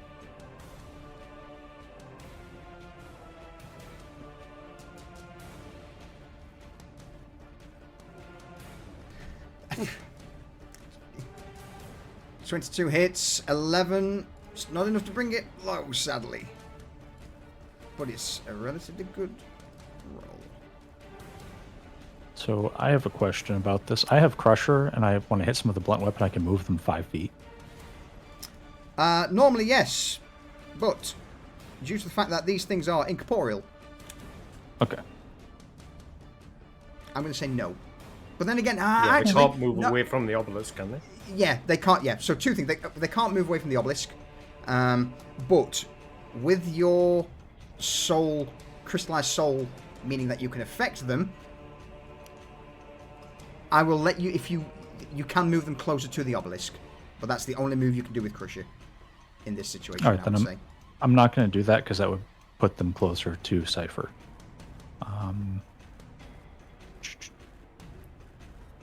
So that's that.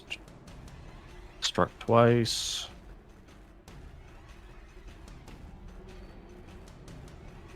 Use a feature.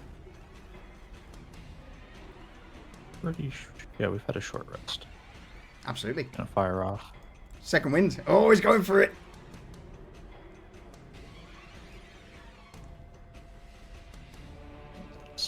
Still, that's still pretty good for a 2. It's not bad.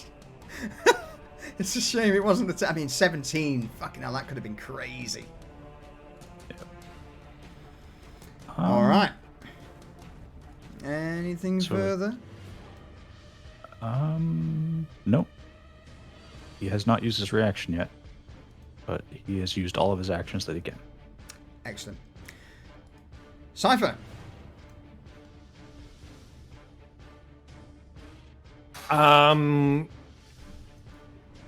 Okay.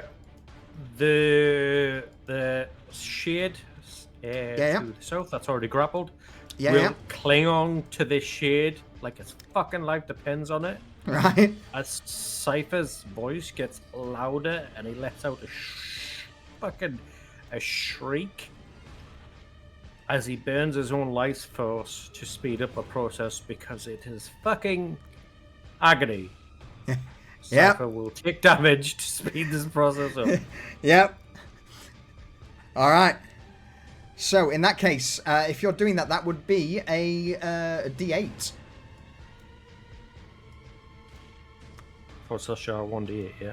Yeah, 44, 1d8. You love to see You know it. when you don't want to roll high? All right. So you burn through. Your own soul starts to scream as it kicks in. And what that will basically do, Cypher, is at the end of the turn, instead of a single crystal breaking, it'll be 2. Okay.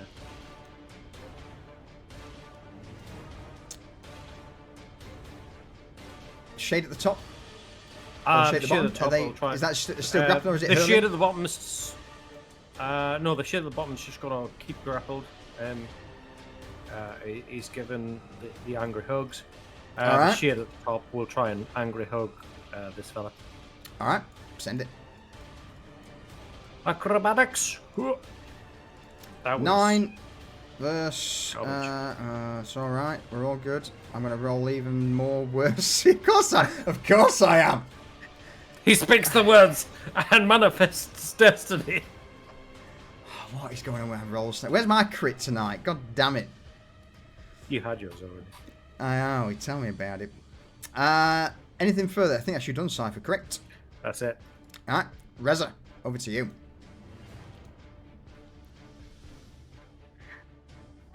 Reza's not doing too good right now mentally. Like she's lost her focus a little bit. So she's still gonna try and like.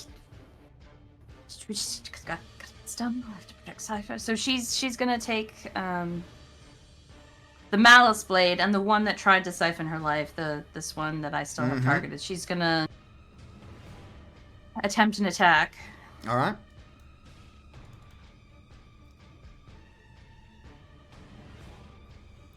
$20 hits. Oh, the Malice Blade's great. I'll not read it out, but hopefully you can read that in chat there. It's quite the weapon. It is quite the weapon. 20 hits for 12 points of damage. It carves through the Wrathful Shade and leaves this massive gaping wound across its chest that, again, like all the others, the essence has now been drawn into the obelisk. Any further actions? I have one quick clarifying question since I had to AFK and I couldn't hear what was going on. Did it take 2d6 damage when it moved? It did, yes. Cypher rolled it for you, and it was a terrible roll. You Cypher. Hey, I was just trying to help. Go fuck yourself. Alright, then she's gonna slash at it again. Blade. And this is one-handed because she still has her bow in the other hand. Yes! Not that it matters because these things can't hurt you. Fuck! What it can do. Yes. Oh, that's a crit fail. I'm gonna do it. Get fucked.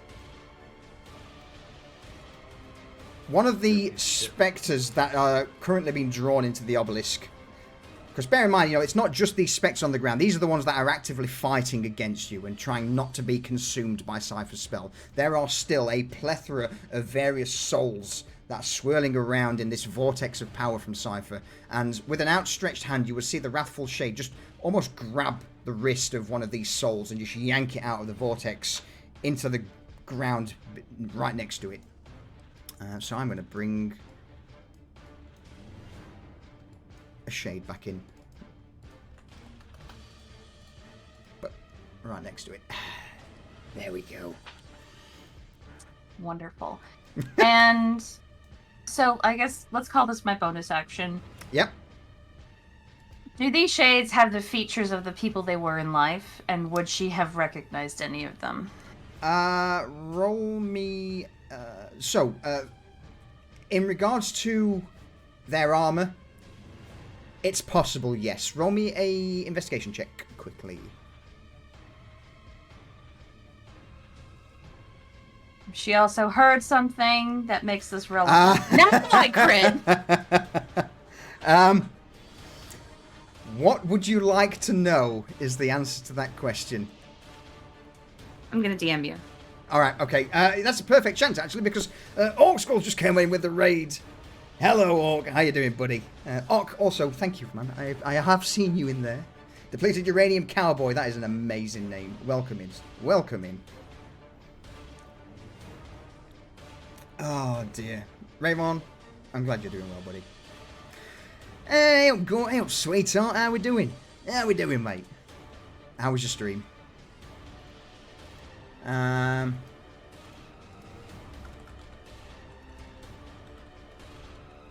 Bear with me, I'm just going to DM a player. Do you want me to DM you, Reza, or do you want me to tell you? DM me, please. DM, okay. Alright.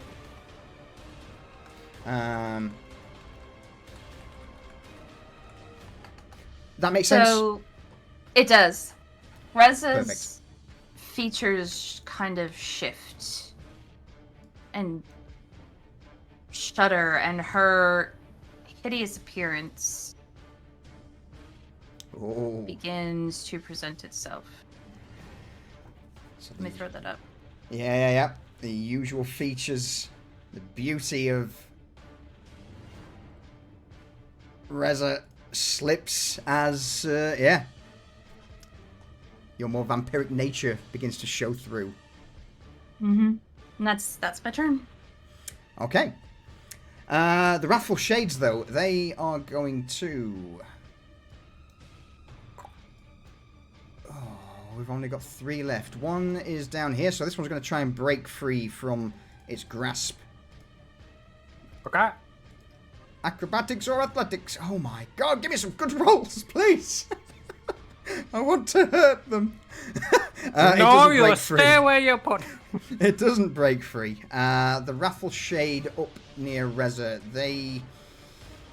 in spite of not being able to physically hurt you, Reza, these two shades, these are both Wrathful Shades, are staring at you with eyes full of hate, full of wrath, and whilst their swords are not cutting towards you, their hands are indeed cloying trying to grasp and hold you. Again, each time they do, it passes through. I'm You gonna want to throw some psychic damage at me? That's roll me a wisdom saving throw, please. cool. Okay.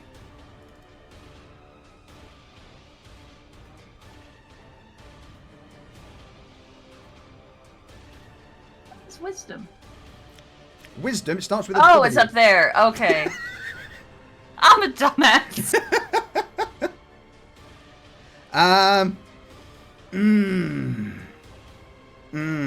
That's. I think this is a good point for a 2d6 roll. Yeah, 8 points of psychic damage, Reza. You know why. You know. I know why. All right. With that done, though, that then brings us over to Vanya. Vanya, over to you. Try to get rid of some of this crap in front of Desmond. So I'm gonna do magic missiles at level 3.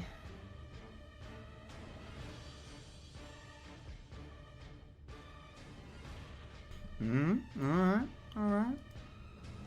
That's 5 shots. Please do me good. Can you 3. roll anything but a 1?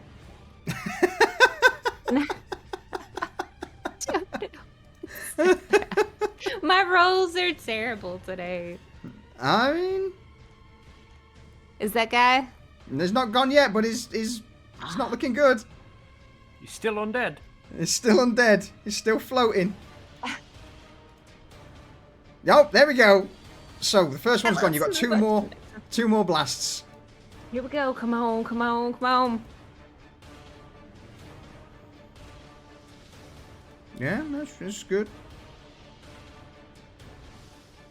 That's also pretty good. But it's not enough Not to... good enough. You're 1 point off. I'm telling you. What happens... Sorry, go on. I'm just saying, like, I probably need to inspire myself a little bit more. So the one in front of her, it's just gonna boom, boom, you know, into a few limbs from the missiles, and as one of the limbs falls off, it just disintegrates into sand, and then whizzes by Cypher's ears into the obelisk. Excellent. With each appendix, and that is it for Vanya. All right. So next up we have Gallet. Okay. Once again, I'm going to take steady aim. Steady on. Steady on. Steady on now. I'm going to take this fella next to Reza, because she's looking a little bit overwhelmed over there.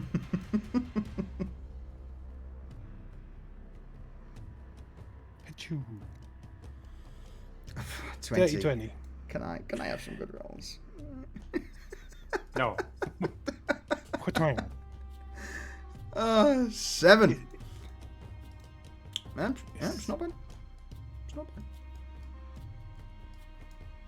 That's better. Kablam. Kablam. Number 11. Is Kablam good enough? It's not. Shit. We'll need you to up your roll game. Listen, mister, I'm lying on the ground doing fuck all. I'm not lying. I am floating. How about a crit? Oh, fucking hell. Yes. Yes, it You will. shall receive. For another 9. Yeah. Garrett. What does your crit do?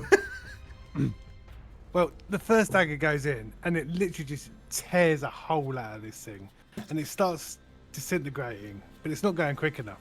So another dagger goes flying in, and it just bursts it like a popped balloon.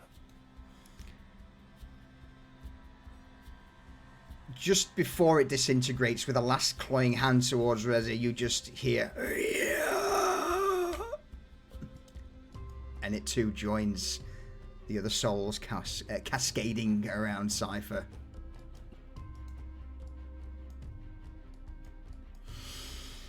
Any bonus actions? Nope. That was you done, I believe. I've done bonus action and I can't move. Yeah. Shades, man. Come on, I think this is going to be my last time to actually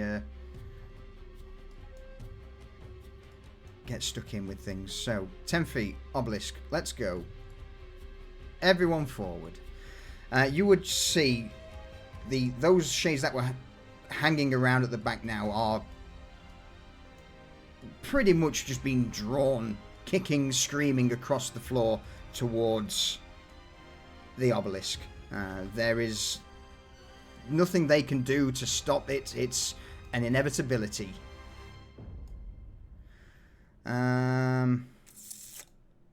Those who are in actual range of attacking is going to be on Desmond, so we're going to have a couple of claws towards Desmond. The first one, the other one next to him, the damaged one. Never mind. Damn, your dice are drunk. Oh, that's terrible. The one at next to Reza, this shade's going to grasp out towards her. Hey, Glythus. Cheers, Durs, you got me. 15? Did a 15 hit? One short. Oh, my God. So, yeah. But, go on. Go on. I will give it advantage. Roll again. Yeah. Yeah, you're going to let me have another one. All right. Emotional. Natural one. Oh! Yes. Yep. So, as this shade coalesces and begins, well, not so much coalesce, but is dragged out of the spiral of souls, slammed down on the ground next to the wrathful shade, in a fit of agony, it'll try and grasp towards you, Reza, just almost like trying to hold on to something so it's not drawn in. 16 points of necrotic damage. Okay. As... Yeah, this is more, not so much straight necrotic damage, but it's cold. This is a soul trying to cling to life. It will burrow its hands into you in an attempt to just hold on to something, anything, to stop it from being drawn into basically oblivion. With that, it's then to the aggressive shades. The one at the bottom is, once again, going to attempt to break free from the grasp of Cypher's helper. Acrobatics. Let's go. Big rolls. 21. Let's have it. Beats my 6. So, in a brief tussle, the shade slap fight at the bottom, it breaks free from your shade and will immediately beeline towards you, Cypher. Okay. I need you to make me a DC 14 strength saving throw, please. Strength. Yes, please. Yep. Oh no. Oh no. Never mind. 66 and I get 13. Oh, that's terrible. Oh no. Oh, no. So close. All right. Yeah, the spectral blade just passes through the vortex, and just the tip, Cypher, connects into your back as you are casting. Just the tip. Just the tip. In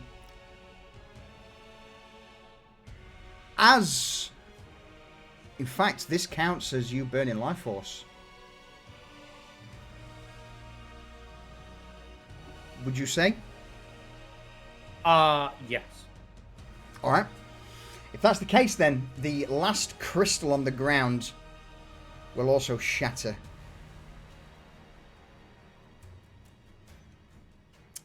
So that's 3 this turn, right? There's 2 left. No, there was 8 in total, correct? So this, at the end of this, would normally be 5. Plus the other 2, so there's 6, 7, so 1 left, yeah. There's 1 left. 1 left, yes.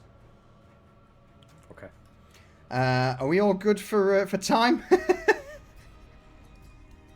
To Oh, see the yeah. combat through to the end? Yeah. No, we won't be. Just to see the combat through to the end. Alright, this is going to be the last round anyway. So, Desmond.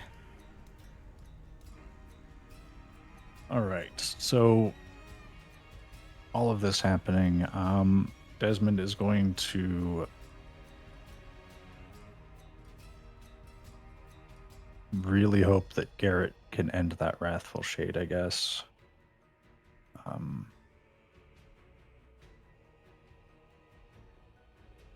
fact, let me see if I have recharged this ability, because that would be very much beneficial if I can use action surge.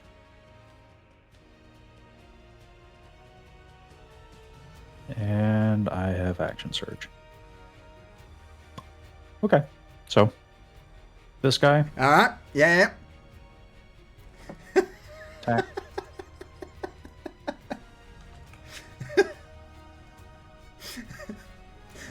22 hits. Holy shit, 16. That's a good, solid roll.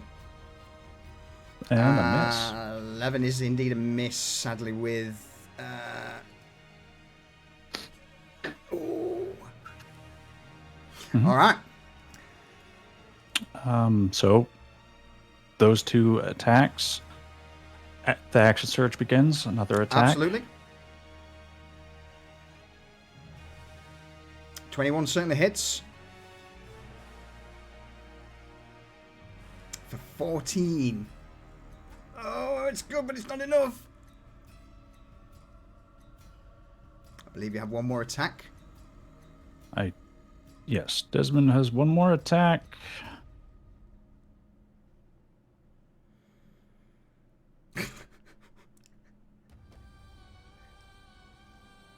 That is enough. Absolutely decimated. What happens to it?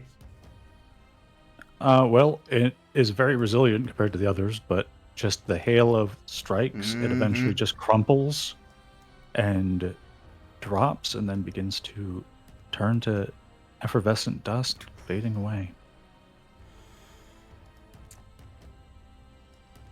I'm not sure I've got anything else I can really pressure you all with. Cypher, over to you.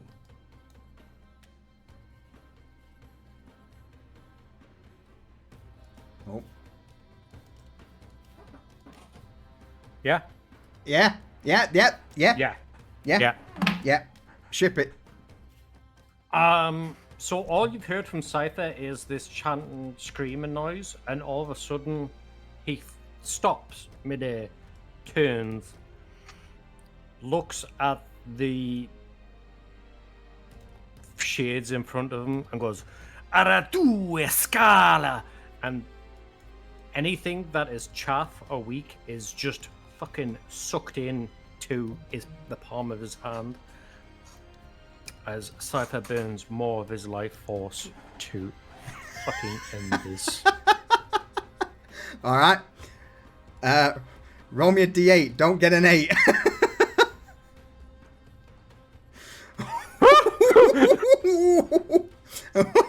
Oh. Mate, if you'd got an 8 there, fucking hell. It's 2 HP in a dream, guys. If you'd have rolled an 8 there, that would have been something I've not planned for.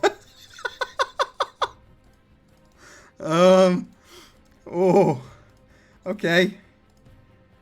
So, with that said, though, the normal shades, those, and again, even some of the aggressive ones, actually, that have been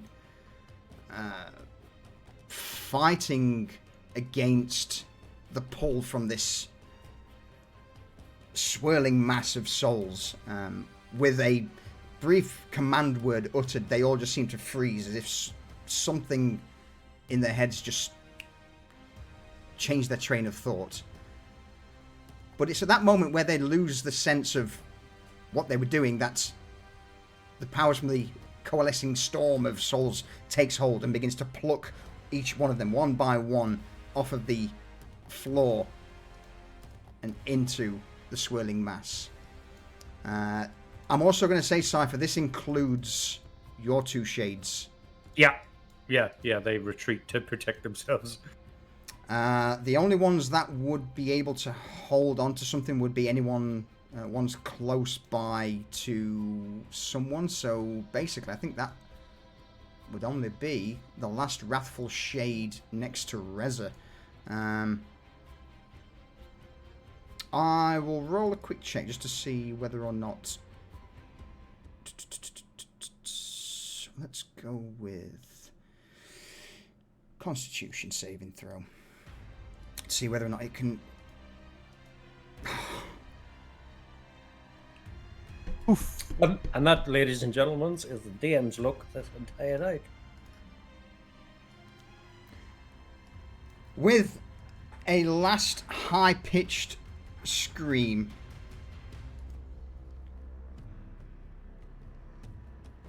the Wrathful Shade locks eyes with you, Reza, as it is pulled into this vortex. And it's at this point where now, apart from the odd face, the odd hand that tries to reach out, all of these souls have been turned into basically a green magical smoothie. It's probably the best way to describe it. Just this swirling vortex of energy.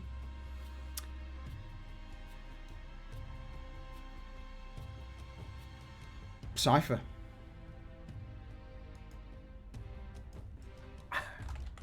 Okay, so the light that's swirling around Cypher is finally drawn into the obelisk. All of the light from Cypher is sucked away into the obelisk. And then it is drawn into the ring on his hand. So the only thing glowing in the room is this ring, and it's kind of like tinnitus in the ears to hear it. And Cypher slowly sinks to the ground.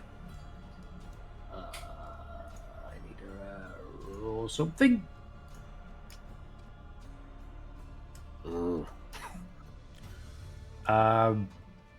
And he touches the ground. He tries to turn around, kind of sways and wobbles, and then just falls over. I jump forward to try and catch him before he hits the floor. All right. Yeah. I'm going to say that's not going to be hard to do, unless you crit fail an acrobatics check, Garrett. You're golden. What's my HUD gone there? So athletics. Not a crit fail. Not a crit fail. Good enough. You managed to catch him at the last minute. Mm-hmm. You can see Cypher's body is ravaged. The glassy orb of the one remaining eye is run through with burst blood vessels. It is basically just a glassed over cataract at this point. He's deaf. There's blood running from his ears, and he's not like he's mumbling, but you can tell he's not coherent. Like it's just gibberish, and he's shivering. So before you carry on, Vanya, Desmond, Reza, what are you doing? As Garrett dives into action to stop Cypher from hitting the stones below.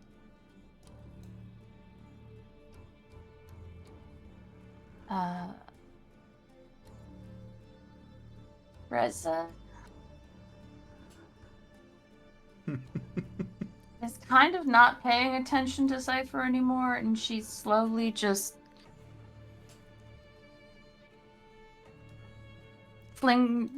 puts her bow back across her back, sheathes her sword, and just starts to walk out of the sanctum.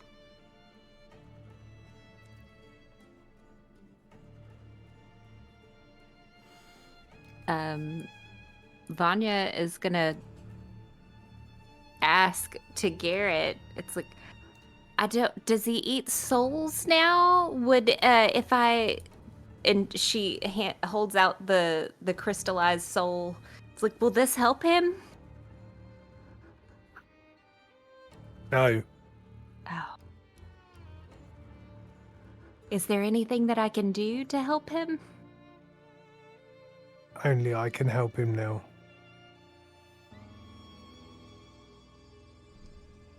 Would you like me to leave? I am going to cast Sonic Whispers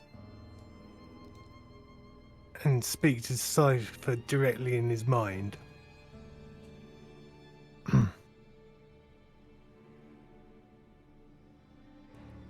Are you ready? All you get back is make it stop.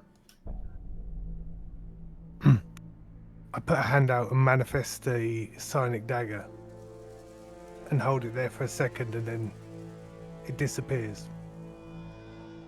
And I reach into my jacket and pull out a wrapped parcel,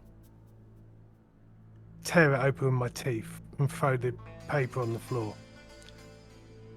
And inside it is like a stiletto that's carved from a thorn from Elias. Meant to be a gift for Cypher. And now it gets As a gift. plunged into his heart.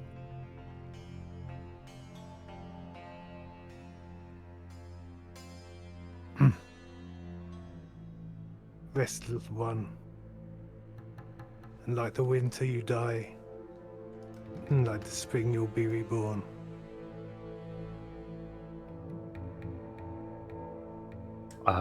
Cypher takes a breath. But, and curse the coroner for this, he was death warded. Still doesn't die. Suffering in pain. As the blackthorn dagger punctures through Cypher's chest into his heart, he takes a breath. His eye rolls back, and then all of a sudden,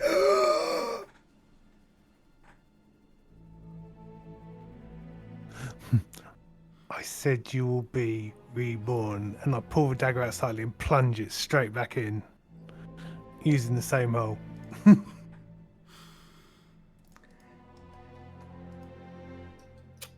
He coughs twice. Touches your face. Well, he reaches out till he kind of finds your face. Weakly strokes it. Half smiles. And the strength goes from him. He closes his eyes. Cypher dies. In your arms.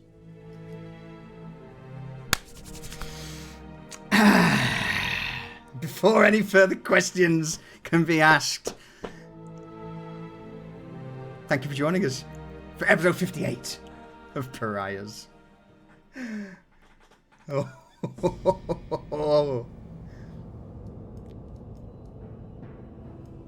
What do we say, everyone? Goodbye, chat. Good night, chat. Good night. Is he going to let me down? He is going to let me down, isn't he? And see you next time on Pariahs. The suspense. All right. Won't be a second. Anticipation. Patient. Well, thank you all for joining us for episode 58. Yeah, what can be said? That was a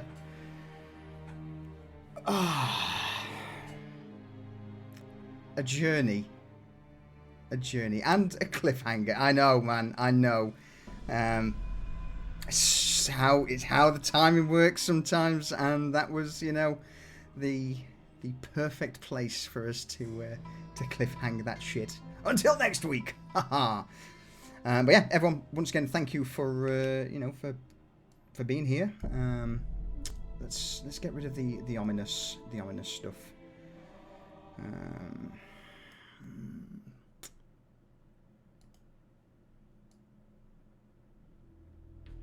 There we go. Something a little better. Yeah, so everyone, thanks again for joining us for episode 58. I hope you enjoyed that as much as we did. Oh, dear me. Scomsu, thank you for the 60-month resub again, my dude. I appreciate it. Dread Charybdis, thank you for the follow. Nikki, thank you for those 52 months. I appreciate you. Orkskull came in with the raid. And last but not least, Immortius, thank you for the follow. Apologies for not getting there sooner. It was one of those deep, deep RP moments. But yeah, with that, everyone, I'm going to drop us over to the ending screen. We'll find someone to raid. Thank you again. Ta-ta for now.